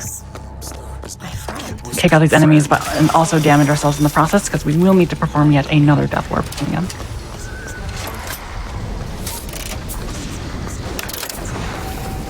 Death warp. And we're going to set some fire traps here. No, for no reason. There's no fights that come here or anything. I just like how they look. I saw something when I first got here. A dream. It was New York, larger than any New York I ever saw. Salts, good. Okay. What are salts, variety? Remind us. Yeah, salts are basically the magic power that you have available. So they're how you make the like fire traps, etc. Exactly. All right, that was a very good fight. Awesome. That was so quick. All right, so we're going to damage ourselves down here just in case I don't get the next trick, which would be actually pretty terrible, but, you know, I want to have a backup just in case. All right, so we're going to learn a little bit more about the Lutesses here, that they sort of, like Abby said, can sort of teleport through time and space. We're going to skip over the portion that actually tells us who they are. Basically, they were killed by Comstock for knowing a little bit too much about his profit secret, which are basically just tears. So, because they were sort of trapped in the time-space continuum, if you want to use that term, they can basically appear anywhere and in any timeline ever, except for the one that they died in. If they return to that one, they will no longer have that power.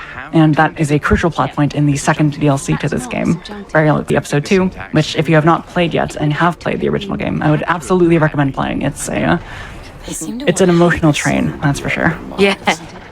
If I remember correctly, gondola. That's an emotional gondola. Actually, yeah, it'd be a bathysphere.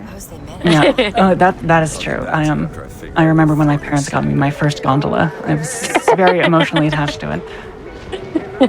If I remember correctly, the Lutesses appear at the end of the game, and they're quite a considerable role. If I'm getting absolutely. that right. So hard not to spoil anything, but I'm keeping my lips closed. Okay, so coming up, we're going to be playing the last vigors of the run. We're going to be getting Charge and Undertow. Charge is very fun because it lets you blast through your way through a lot of enemies at a very quick speed. Undertow is very good because it lets you pull in enemies that are very far away. I will say that if you have trypophobia, perhaps Oh, yes. You're going to want to be very careful watching this run, because the held down animation for Undertow is a little bit intense with how it looks. It's a little bit of body horror in that sense. Coming up, though, we have one of the final remaining death warps. This is a very important one. This fight is extremely long and very involved. So what we're going to do is death warp our way through this gate here. But we're not actually going to spawn on the other side of it. We're going to spawn on the same side. However, the difference is that the enemies will sort of lose their aggro AI. So by unlocking this gate here and sort of hiding behind this pillar, we can make it so that Elizabeth can unlock the gate without having to do the fight. Nice. This is what I mean about Undertow, by the way. The left hand is indeed a little bit scary looking, if that's not your bag. It's a bit gruesome. These lock when we pass through. We won't be able to return. All right, we have another long cutscene here where we just basically unlock this door. What a cool cutscene. So if you have any extra donations to read, now's a fantastic time. I do have some. Let's see. We've got Let's hope we find one of those Pog, who donated $5. Having a good time watching Variety book her way through this run. Here's my ticket to the donation gondola. Let's meet that one-handed incentive. We also have $125 from Creighton, who says, "This is one of my wife's favorite games. This is in honor of you. Love you. You make me so happy. Happy first anniversary, Megnog." Happy anniversary! Oh, that is so sweet.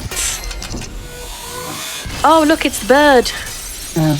Songbird's back. Woo. So happy to see him. Well, I guess he's not seeing us. That's kind of the point of the cutscene.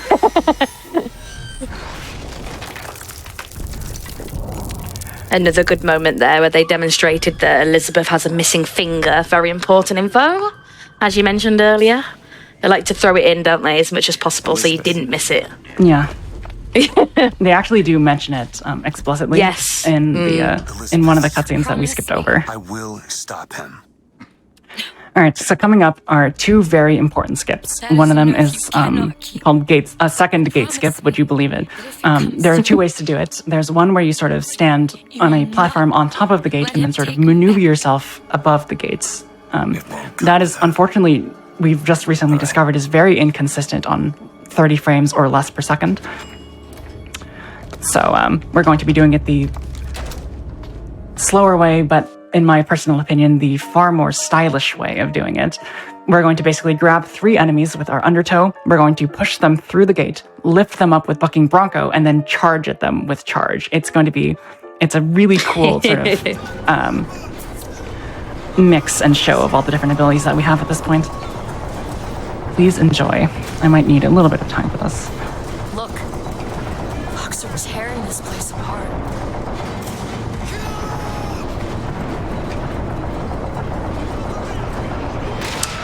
All right, here we go. And there's our action. Move up here, jump down here, grab as many enemies as we can with our powers, walk over to the gate, push them through the gate, bring up Bucking Bronco. This is going to be a little bit scary. Bucking Bronco up and charge through a gate. Very nice. That was beautifully done. Well done. GG. That is indeed very much slower than just going on top of the gate. However, it is by far the more consistent way of doing it, at least on this console.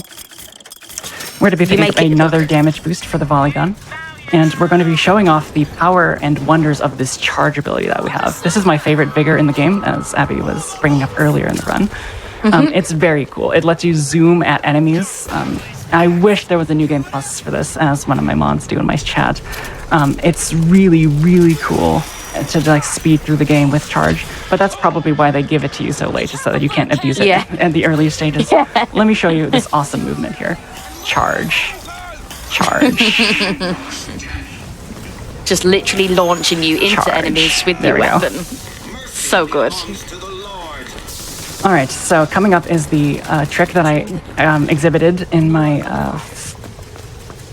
what is it called? Interview video. This is the floor is lava in BioShock Infinite. We have very low health, which is fantastic. We're going to be using that to death warp our way through this gate and set a checkpoint spot.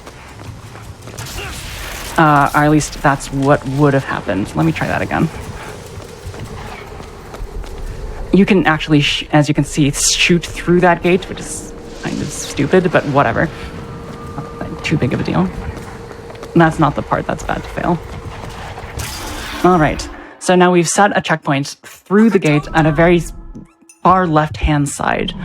By doing that, we can't actually walk on any of the floor of this map anymore. If we do that, then we'll reset the checkpoint over there. So what we need to do is play the floor's lava and be very cautious so as to not fall into the lava, and make some very precise jumps to skip the gate entirely.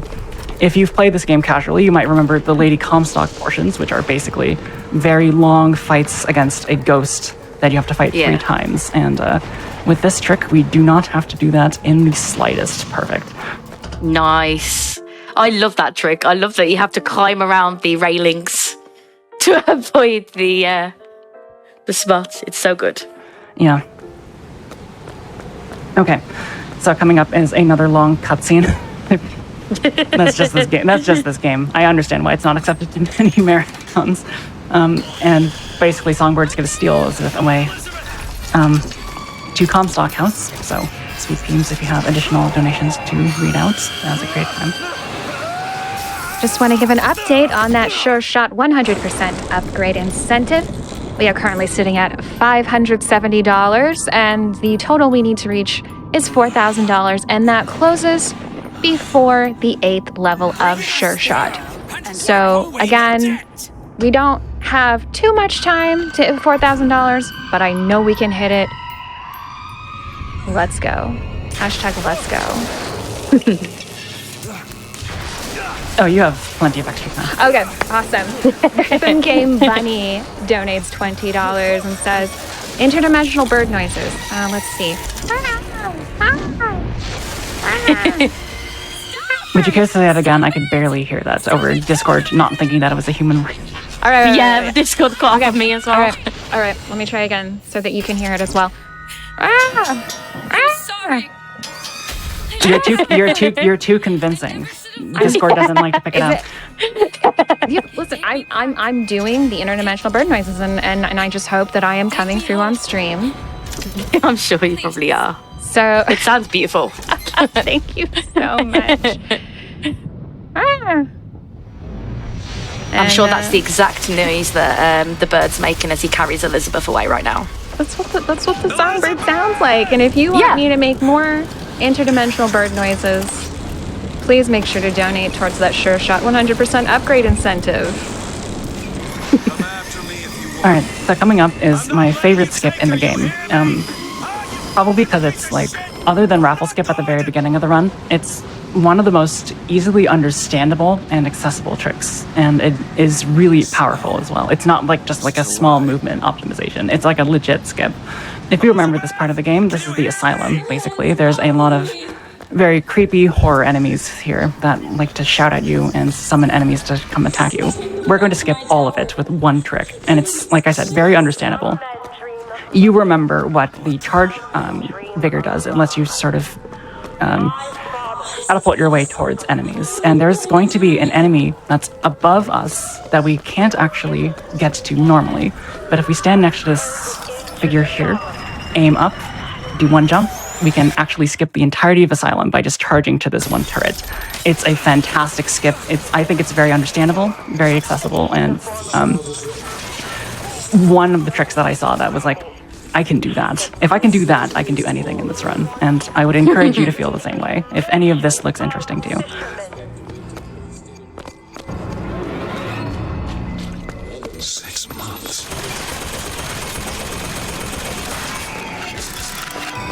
One of my favourite parts of playing this game, both casually and watching yourself play it, the colour scheme.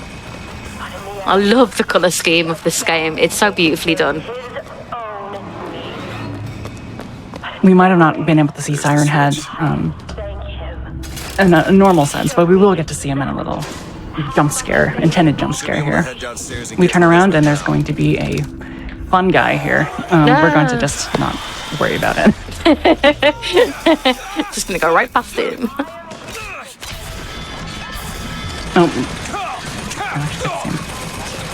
All right, jumping down here, we're going to be performing yet another death work.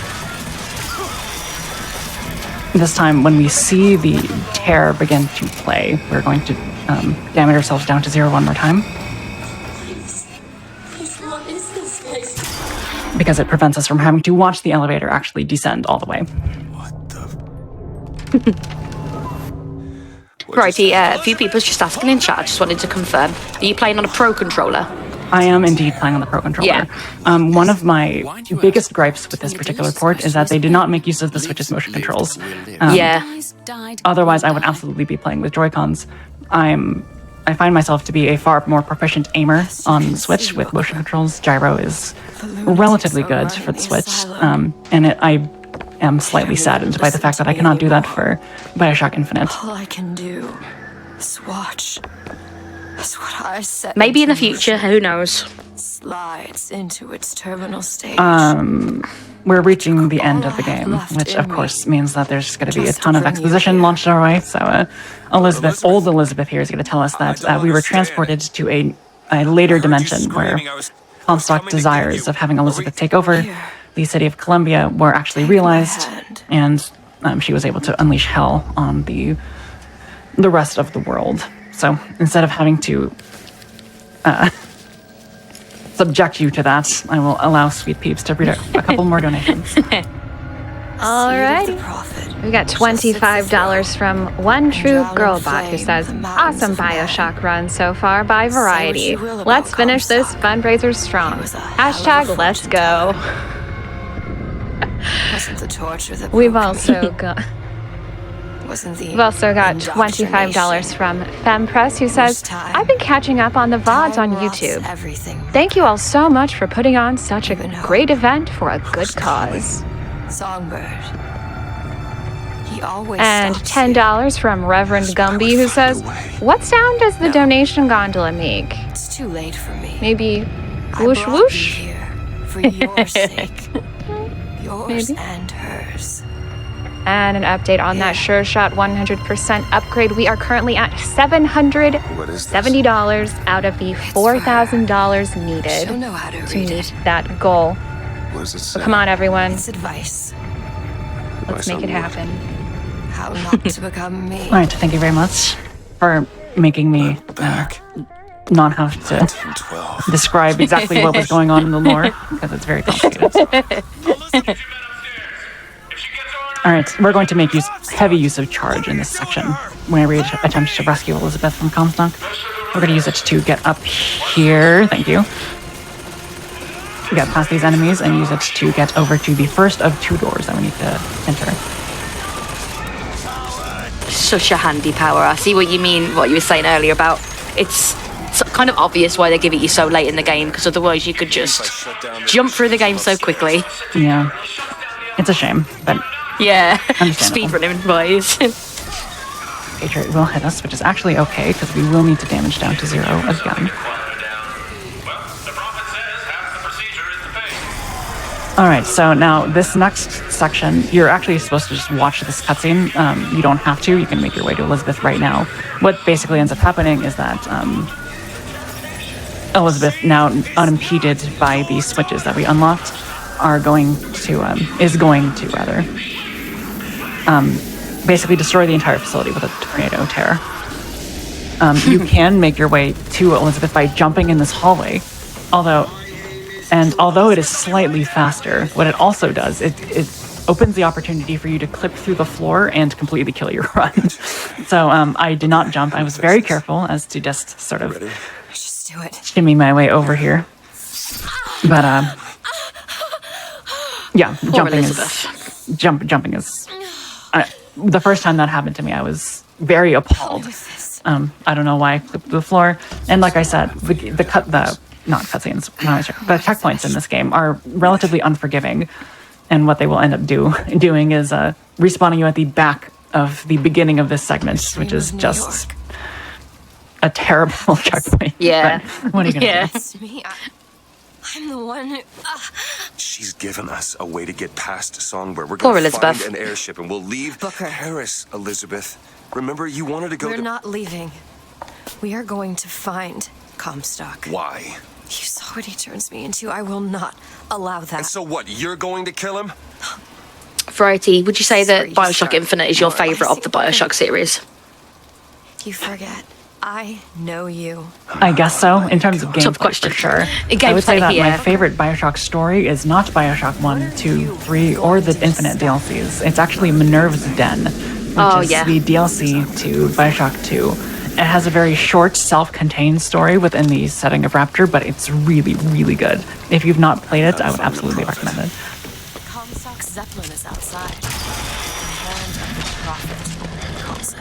When did you learn that? I've been here for a while. I think if I counted correctly, we're on about 6 death warps, by the way. Is there any more left in the run? There is... I hope Comstock got what he wanted. 2 more. 2 more. Alright, the first of which is actually going to happen after this cutscene here. Much like in the way that we did with Hall of Heroes, when you sort of do your death warp while Elizabeth is unlocking a door, for some reason the door ends up being unlocked by the end of the animation. So we're going to do the same thing here. We're going to have Elizabeth unlock this door, which is glass, so you should be able to shoot through it, but who cares? We're going to have her unlock the door, and as soon as she gets into the animation of unlocking it, we're going to damage ourselves down to 0 again. Elizabeth? Really? Look! It's the hand of the prophet. And there she goes. Comstock splashed. And there's the death warp. Find a way on Nice. This is yet another scripted fight coming up. It is interesting. Basically, there are 3 big enemies. There's a volley gun guy and 2 patriots, and a lot of small underlings. If you kill any of the underlings, the fight actually becomes significantly slower. So we want to make sure that we kill these 3 big enemies in order as quickly as possible. We're going to take out the first one here, take out the second one by charging over to him. And we're going to charge over to this guy, who's the volley gun guy. And that was a good fight. The fight is not technically over, but the hard part is definitely over. There are no more big enemies to cost us.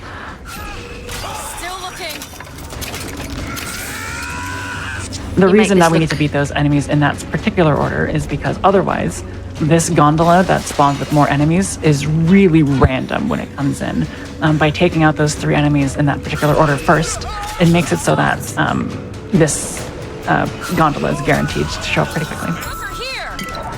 You make this look incredibly easy, Variety, and I know that anyone who's played it right now is like, it is not easy. You make it look so easy. We are indeed playing on easy. So. What are your thoughts on the new game that the creators of this game are releasing? Is it called Judas? I believe so. I'm going to be honest, I have not watched very much on it simply because I'm one of the people who think that literally that trailers are spoilers. So I would like to give myself the full experience, if at all possible. All right, so coming up here is a speedrunner's favorite thing. It's an auto-scroller. It's an auto-scroller that you can somehow still lose time on, which is just, I guess, by definition, does not make it an auto-scroller, but you're on rails, that's for sure. We have to take out 4 groups of enemies, and we're going to do so very quickly. The first one here, we're going to jump up on the skyhook on this particular gondola, shoot 1 rocket launcher, take all of them out, and return to our ship. The second wave of enemies, well, I guess wave 1.5 more like, is going to be against these 2 flying turrets. We have actually seen these flying turrets before. However, because we should have seen them before, but we skipped over all of Finkton, so we did not get to see them. The next one we're going to do is we're going to grab onto these enemies and just sort of push them off, which will thankfully kill them all. They do not have a respawn point as we do. We're going to loot their ship, and the reason we have extra time to do that is because what's happening over here is just not skippable. We just sort of have to watch this play out, even though they're not actually attacking us, which is just awesome game design.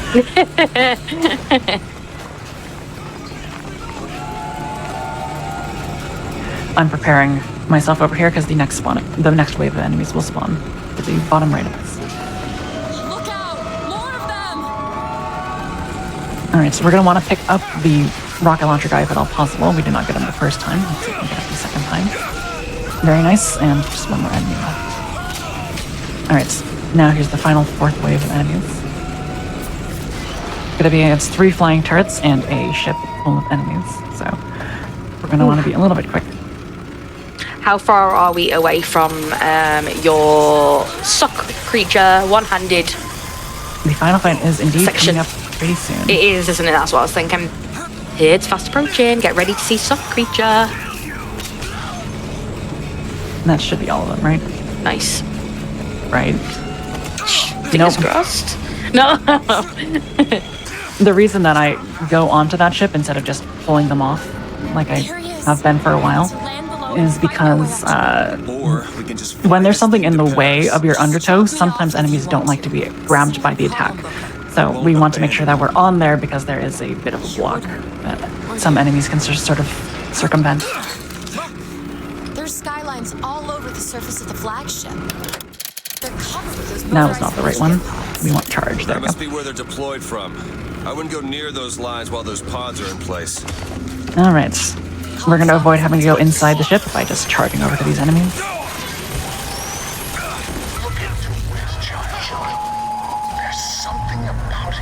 This should clear him.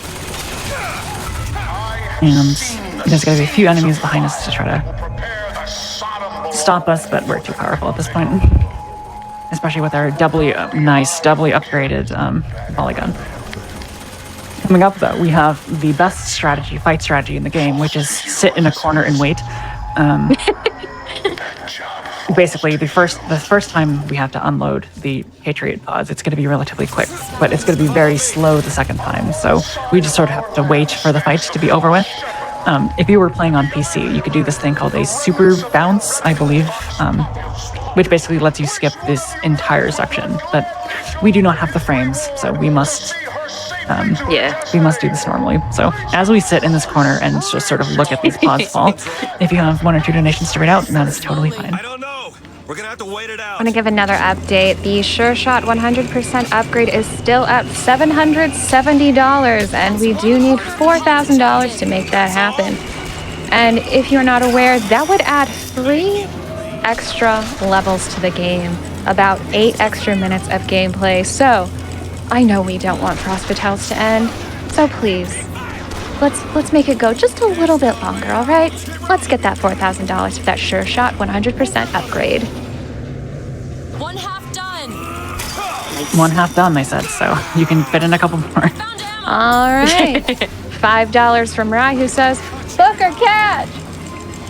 We literally just saw that. That was you, right? And $50 from Big Gib, who says, sing praise to the songbird.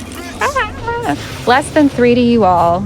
3/4. I'm also a fan of Songbird. I believe it won't be long until we see Songbird again, actually. No, it will not be. Although it'll be in a slightly different context this time. Yeah. You might have to get ready with your bird noises, peeps. I'm always ready.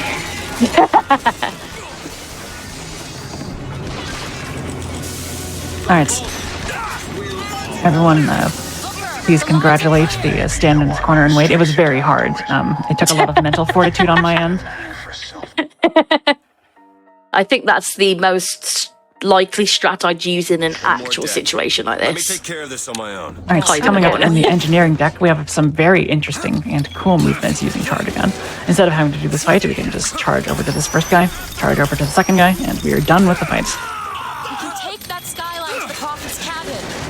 Easy. You've come to wipe your slate clean, false ship. But time will walk backwards before you find redemption. Okay.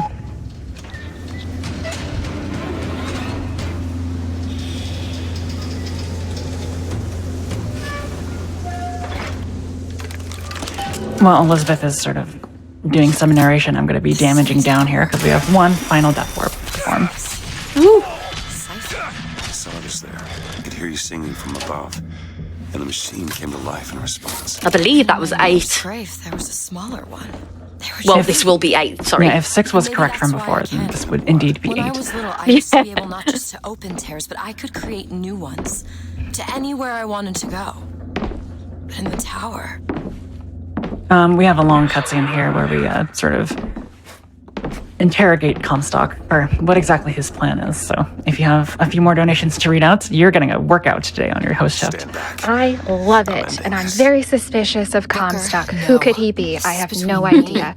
We have $500 from Corvia, who says, Malala Fund is such a great cause. Thank you, Frost Fatales.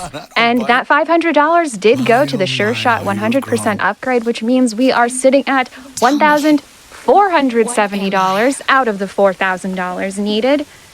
Thank you so much for that generous donation, and all of you who are helping us get to that $4,000. I've done to keep you safe. We also have $25 from Chempy, who says, thank you for the week of amazing runs. Less than 3. Flame the mountains of man. But the Archangel revealed Couple more? something else. Oh, yes, please. Alrighty. $50 from Pendel Steven, who says, final donation. Thanks for a great marathon to all of you for Malala Fund. Less than 3. And we also have a $250 anonymous donation. No comment. Thank you so much for your generosity. We also have a $50 anonymous donation. No comment. Thank you also. And actually, yeah, we've got quite a few anonymous donations. We've got a $125 anonymous donation. No comment. Thank you so much for your generosity. And quite a few $5 for that $5 train. Every donation helps. So thank you all. I just want to say again, thank you all so much for your generosity here today for Malala Fund.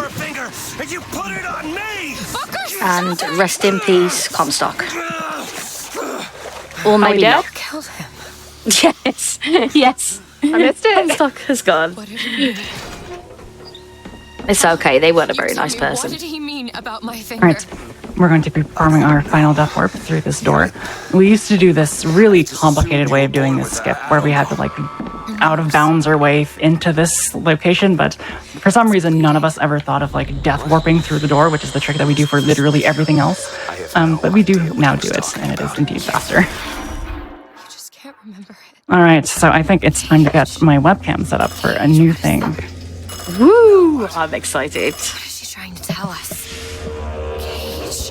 You're gonna have to excuse the sort of stuff set up for it, then.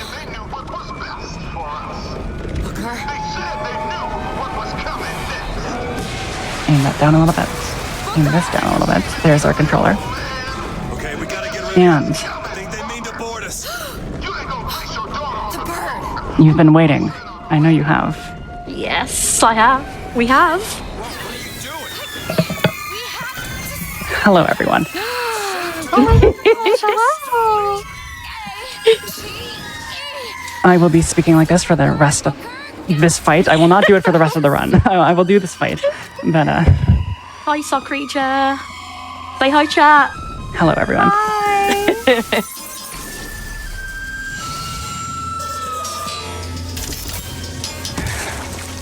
Even Songbird couldn't resist coming to have a look at sock creature.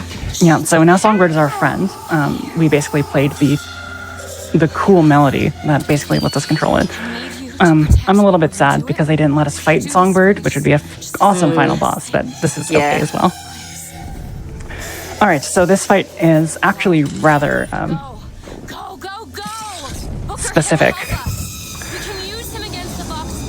We're going to want to make sure we have Undertow out first. Land here and hopefully grab the rocket launcher guy because he's a bit more of a threat than anyone else. We did not, that's okay. We can grab him now and shoot him off the side. We're going to catch the salts and hopefully grab any remaining guys that are here. Yeah, there we go. We actually get to also control Songbird, so we're going to use it to take out this one gunship so we don't actually have to manually take out the enemies. On the other side is another set of 4 enemies that we can take out very nicely. This is also what I meant by enemies sometimes not being seen by the what am I trying to say? The trajectory of Undertow. Sometimes if enemies are behind a wall, it can be really difficult to actually get them to see it. So we're going to try to be as precise as possible. Nice. I will need those salts eventually, but not quite yet. Alright, Songbird's ready, but we don't actually want to use Songbird again. Specifically because we're going to need to use Songbird for another thing coming up. What I would actually appreciate, Elizabeth, is health, which you're not giving me. Come on, Elizabeth, help us out here, mate. So we're going to actually unlock this, because it's just being a slight meanie. Alright, there seems to be a rocket guy up here. And I believe if there's a rocket guy up there, that means there's also another rocket guy up here. Yeah, there he is. Alright, grab the ammo. Okay, so the secondary objective of this fight is to make sure that we have... there's going to be 3 blimps that come. There's going to be one there, and then there's going to be another set of 2 after this. We're going to want to use Songbird to take out as many of them as possible, because that's the fastest way, although you can manually go up there as well. On the one where there is 2 of them, we're going to be taking out the first one manually and taking out the second one with Songbird. Hopefully Songbird decides to cooperate with us. There is a glitch that you can get where Songbird it just is not summonable, which is really bad, but we seem to be having good luck so far.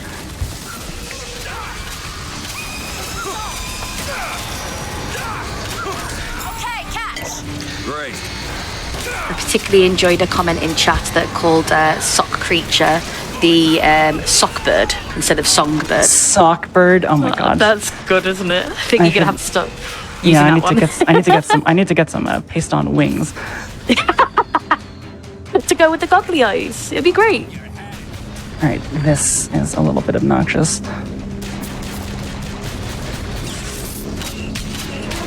Okay, good. Alright, the second... Oh, not quite. There's someone I'm missing. I can hear him. There he is. Alright, this should bring up the second wave of blimps. Zeppelins, I believe they're actually formally called. We're going to maneuver our way up here to get the first one, and then we're going to hopefully wait for Songbirds to get be able to be activated before we take out the second one. That's an interesting landing spot. Okay, we're fine. That was like right on the edge. Woo! Just keeping everyone on their toes. Alright, we're going to take out Songbird. We're not going to take out Songbird. We're going to use Songbird to take out that ship now, since it's activated. We're going to charge our way over to this enemy and take out this second one manually. We're actually quite low on health, so we're going to intentionally die here, because that will respawn us back on the ship without too much repercussion. Booker, get up! Booker! Does that count as a death warp? I guess. I guess I don't really count it because it's not a technically it's not a technically required one. Required one. I will take that health, actually, Elizabeth. Thank you. And hopefully scoop up the last remaining enemies in this fight. Good camera angle. Alright, I died again. That's not supposed to happen, then. I mean, yeah, it was, right? Sure, it's fine. Oh, of course. I do this run. Yeah. A lot. Yes. Alright, I'm missing someone, I can tell, because you can tell when the fight is over, because the bar on the top right is going to be... It's going to leave. And I think it might be a situation of just us being... Oh, it's behind us. How did you survive? Alright. That means, unfortunately, that there's another wave of enemies coming in, so we're going to be maneuvering ourselves up here and hopefully using Songbird to take out the enemies for us, like this. There we go. And that's the end of the fight. Woo! Thank you, Sockbird. Thank you, Sockbird. You're welcome. Sockbird. Oh my gosh, I'm a big fan. The chat is absolutely loving Suckbird right now. Oh, that's good. Thank you very much for donating to Malala Fund for the Sockbird. Yeah. This is indeed fun to do, but the cause is fantastic, and thank you all so much for contributing as much as you did. I really appreciate it. And we do have to wait for Elizabeth to get over here. Oh, there she is. Look, you can use the songbird to bring the whole damn thing down. Destroy the siphon. And that's what you want? It's the only way we'll find the truth. One thing I didn't mention is that when you're talking to characters out of a certain cutscene, it's for some reason really fast to look at their neck before activating the next text box. One of the exceptions is Elizabeth in this final cutscene, actually. For some reason, you have to look at her face. Can you, man, imagine looking at a character's face to talk to them. All right, I think, unfortunately, we have to bid farewell to Sockbird so I can finish out the run. But bye, Sockbird. It was nice to meet all of you, and thank you very much again for donating to Malala Fund. Claps for Sockbird in chat. That was awesome, Variety. Not only running the speed run one-handed, but also maneuvering Song Puppet's mouth. Where is he? It was incredible. Thank you very much. Yeah. So, like I said, game buffering, interestingly.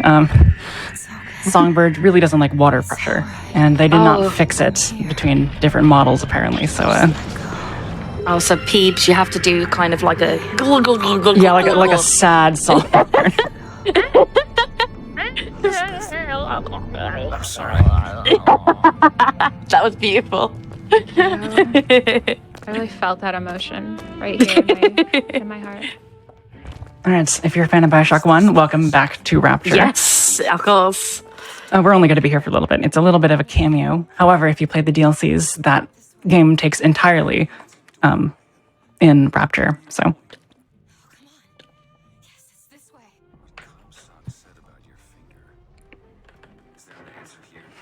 This is, I will now say, the thing that BioShock Infinite runners probably dislike the most about this game that's not Hill Runner's hat.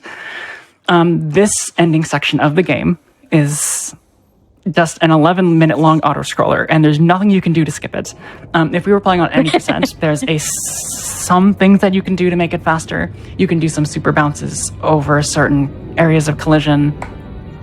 And you can, if you have a certain gear called Fleet Feet, you can walk backwards faster than you do moving forwards. But for the most part, this is unfortunately just... You just got to deal with this at the end of your run. We just have to watch all the lore. Speaking of lore, what we're basically going to be finding out here is that... yeah, I'll save it. We'll experience no spoilers. Yeah, we'll experience it sequentially. It's time for lore. All at once. You've seen enough high octane BioShock Infinite action. We can take it down a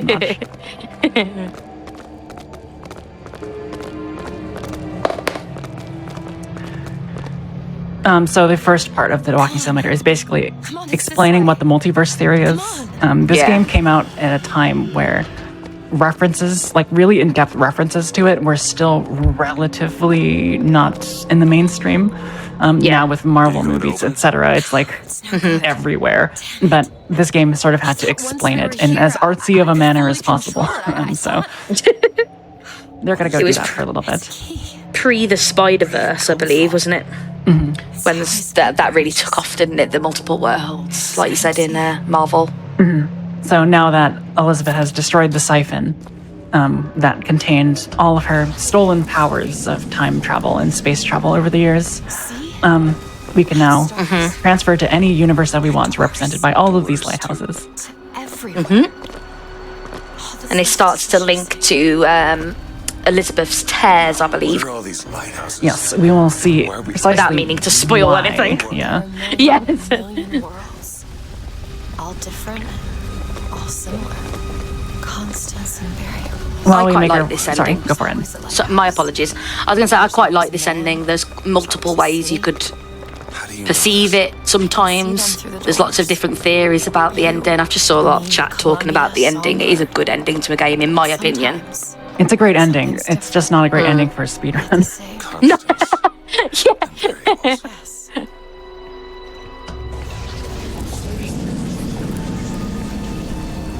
All right, so we get to see ourselves in alternate dimensions doing the same thing here. This would be the point where walking backwards would indeed be faster. If I had fleet feet, I would just be walking backwards this entire time.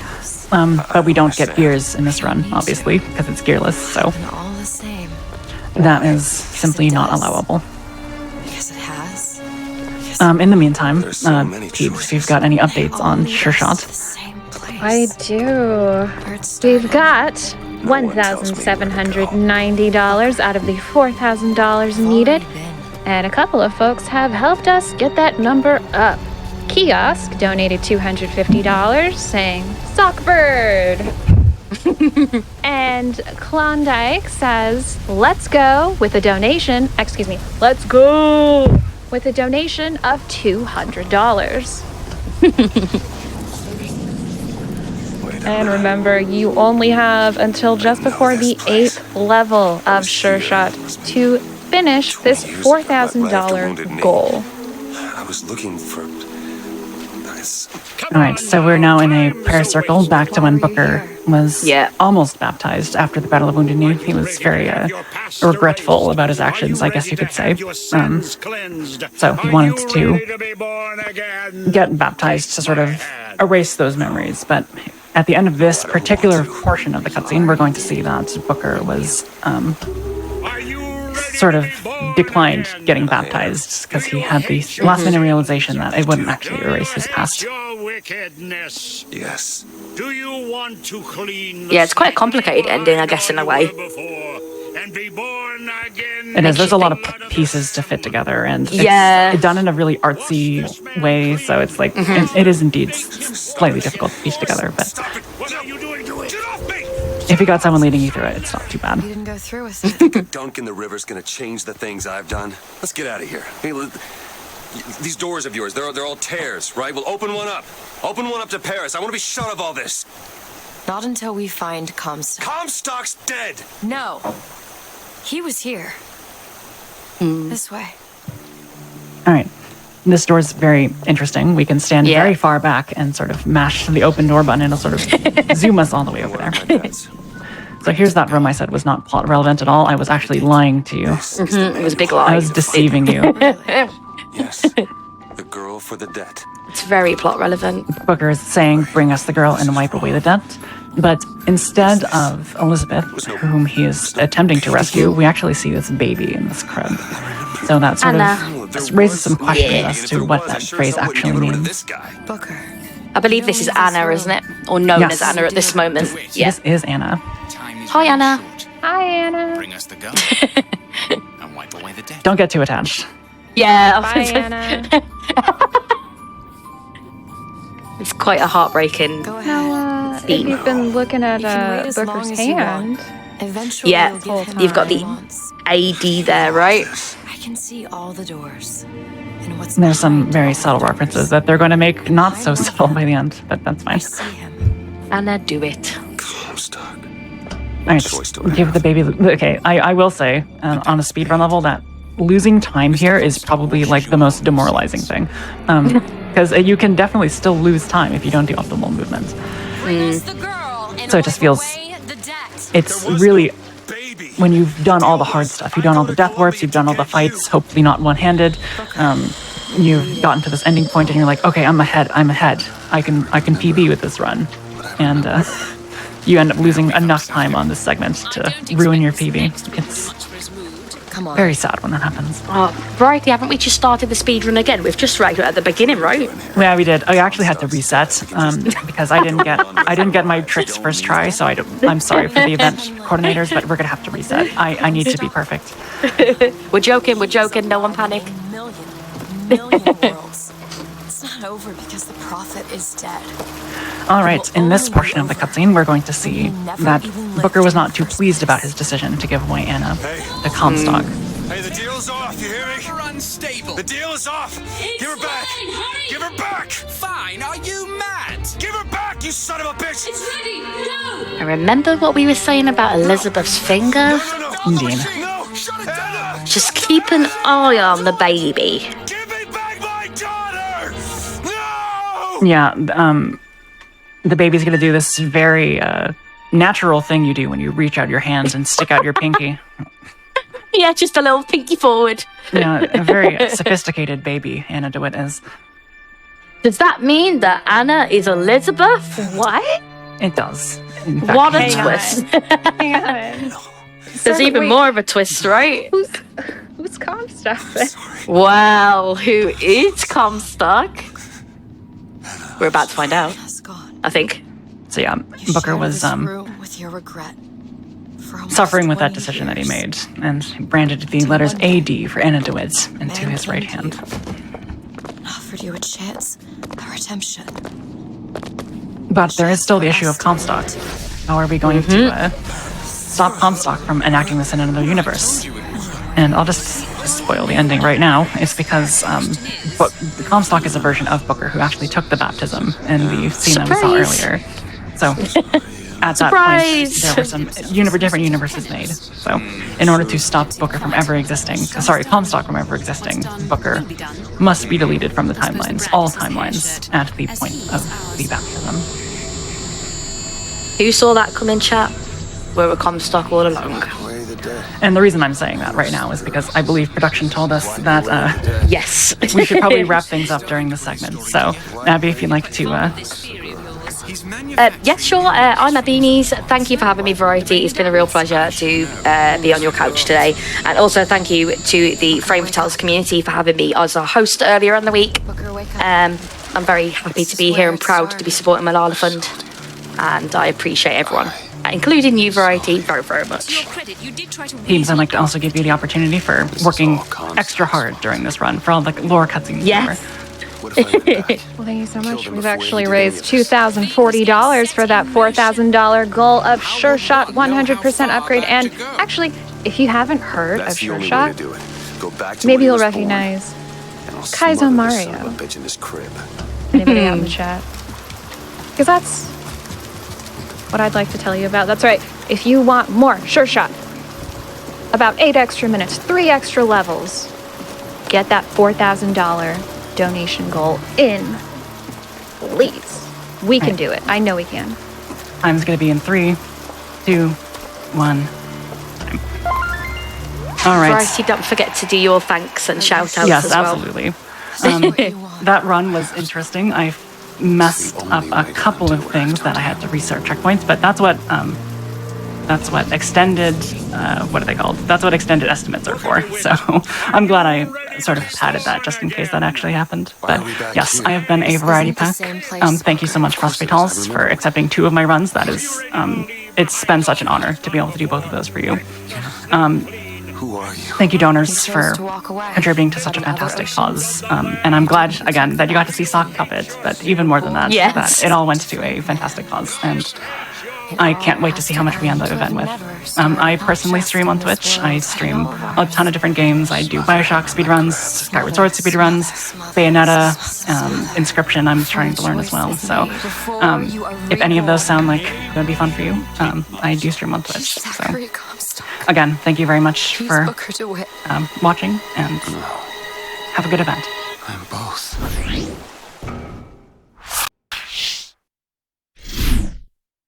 Thank you so much, Variety, for that fantastic run. And thank you all for your donations. Now, very quickly, I'd like to read a couple of donations.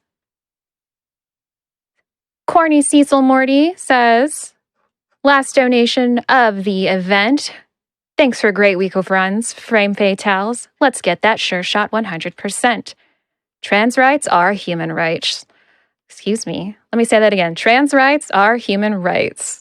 That was a $5 donation. Thank you so much for your generosity. And very quickly, I do want to give an update on that Sure Shot 100% upgrade incentive. We are currently at $2,085. We need a total of $4,000, and that closes just before the 8th level of Sure Shot. And guess what?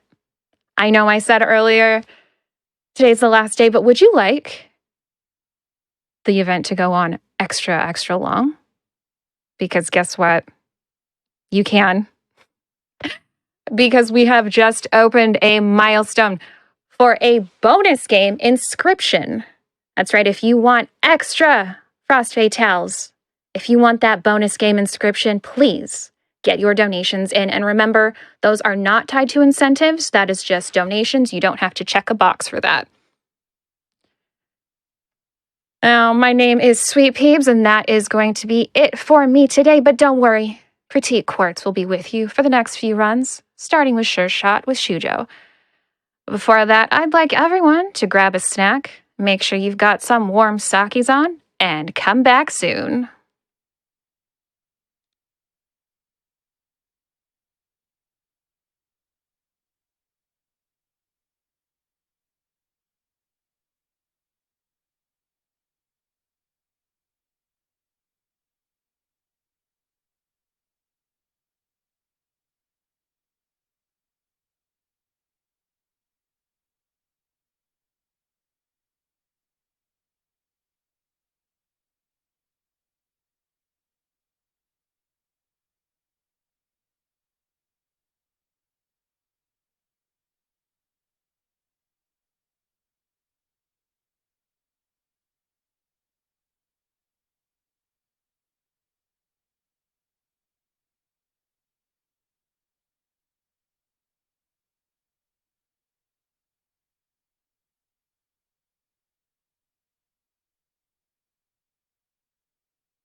Hello and welcome back from that break. I hope everybody is excited on today, our last day of Frost Fatales 2023, benefiting Malala Fund.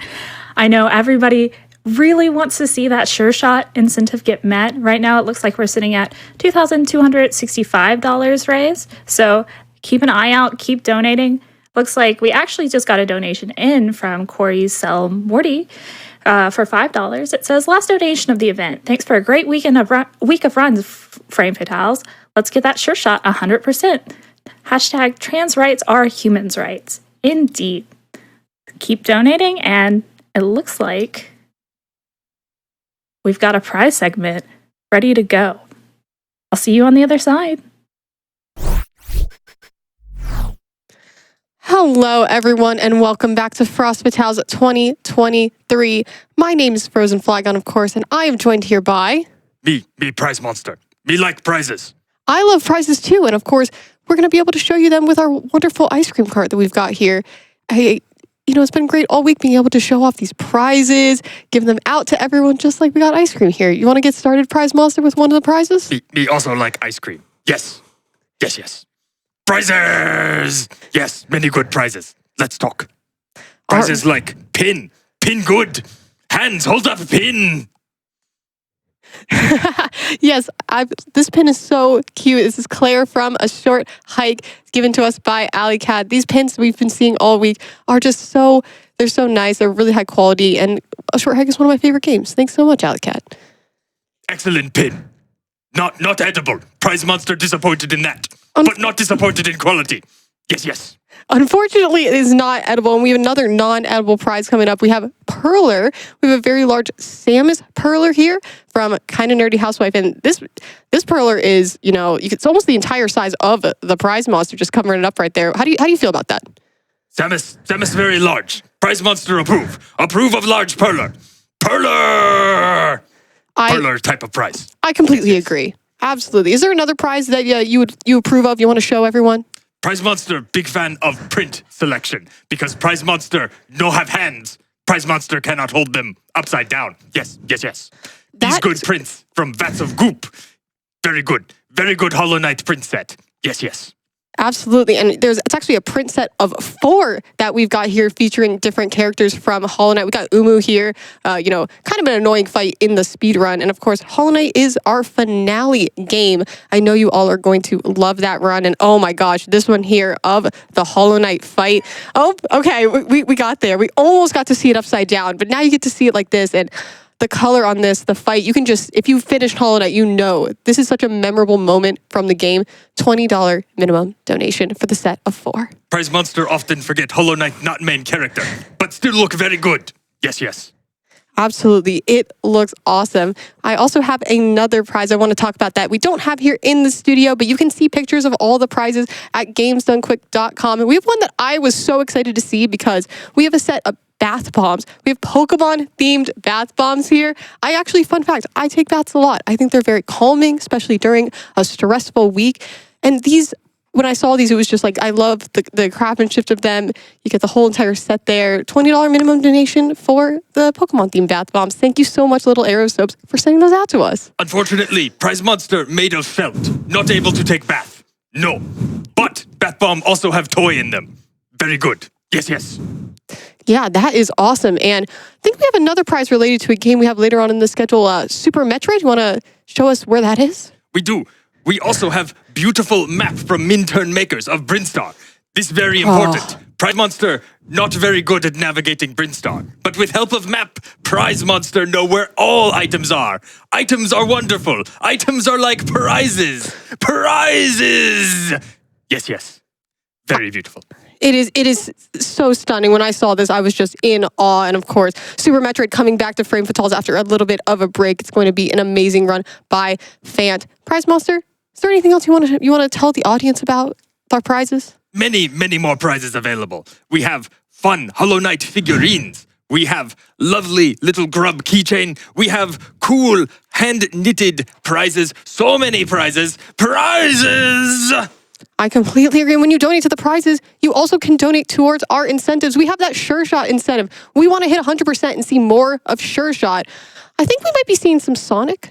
You'll see. And we want to see more of it. So just donate now. Make sure you put your donation towards the incentive. We're at over 3,000 out of 4,000. We're so close. Let's get those donos in. More prizes, more marathon. Prize Monster, very happy about it. And remember, you don't need to donate specifically for the prizes. You just need to donate at least minimum donation. Yes. That gets you entered to prizes, and you put donation towards incentive. Make more marathon, get more prizes. Prize Monster excited. Prize Monster often confused though. And when confused, you go to gamesdonequick.com. Website have lots of information that Prize Monster cannot understand because Prize Monster's eyes are ping pong balls. Yes. Thank you so much, Prize Monster, for that. And I think we're just about ready to keep it rolling with Sure Shot. So thank you to everyone. Let's keep those donations rolling. Make sure we get the incentive met. I know it's going to be an amazing run. Let's throw it on over back to them.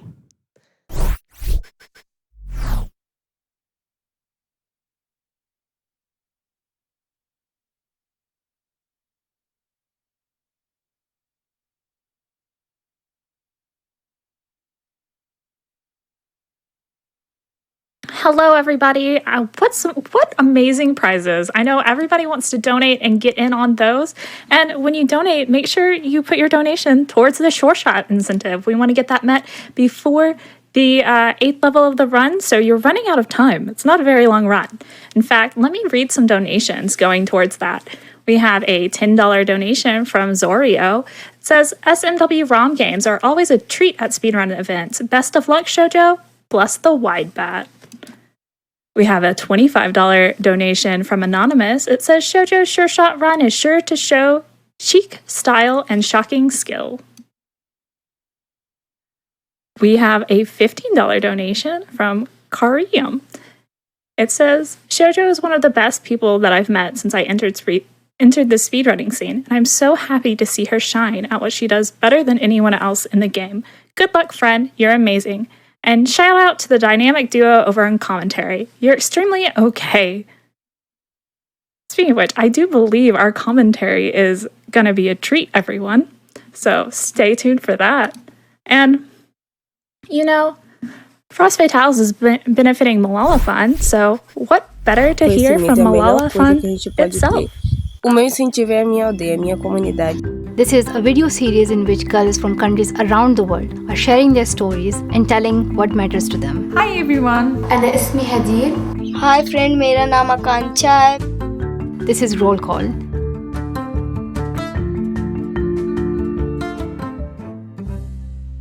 Meu nome é Stephanie Ferreira, eu tenho 19 anos.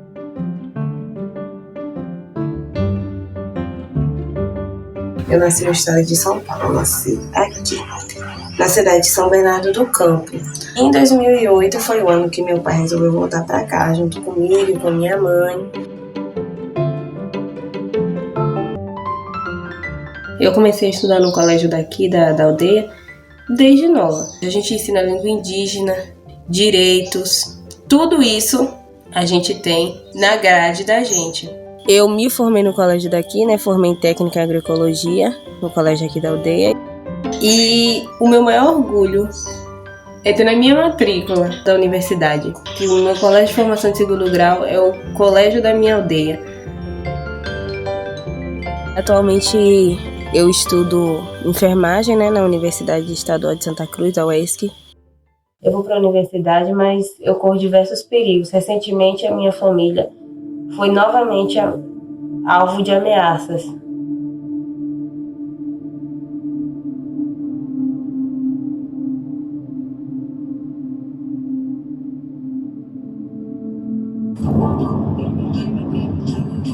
Eu já estou a caminho da faculdade, já estou a caminho. Hoje foi meu pai que está me levando. Mas não é todo dia que ele me leva. Sempre tem alguém para me levar, para me trazer. Até porque ele também não pode estar andando tanto, porque ele também foi um dos alvos das ameaças. Tem dia que eu saio de lá da universidade quase de noite. Então tem dia que eu não tenho como eu vir. Tem dia que eu tenho que ficar por lá. E eu sempre tenho que estar vindo com alguém junto comigo. Apesar dos perigos que a gente corre na estrada, na ida e na vinda, é a minha aldeia. É a minha comunidade. O meu maior incentivo de estudar é ela. Cheguei no lugar que eu estudo, na Universidade Estadual de Santa Cruz, tudo muito grande aqui. E muita gente estuda aqui. Gente de todo o país estuda por aqui. Bom, aqui é um pouco como é por dentro do campus da universidade. Mas enfim, é puxado, mas é bom, né? A gente está aprendendo, está ocupando a mente. E é isso. Cada vez mais os jovens daqui querem estudar, querem um futuro, querem usar a sabedoria como a nossa ferramenta, uma das nossas armas de luta, que é o conhecimento. foi uma conquista minha, mas vai ser a conquista de mais jovens daqui de dentro. E isso é outra coisa também que me dá bastante orgulho. I hope that these stories would have inspired you and that you would share it with your friends as well. And please do not forget to subscribe to our channel.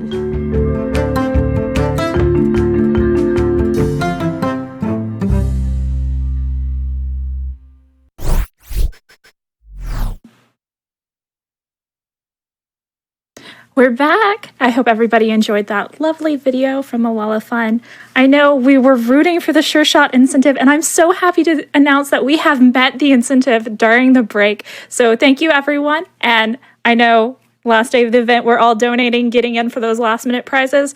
But when you donate, there's 2 new options for you to donate towards. There is a Death Door Defeat Final Boss with Umbrella incentive that we just opened up. And we also have a bid war going on for which language our runner plays through Death Door with. So when you're donating, make sure you put your donations towards those. And without further ado, Shoujo is ready with Sure Shot. Take it away, Shoujo.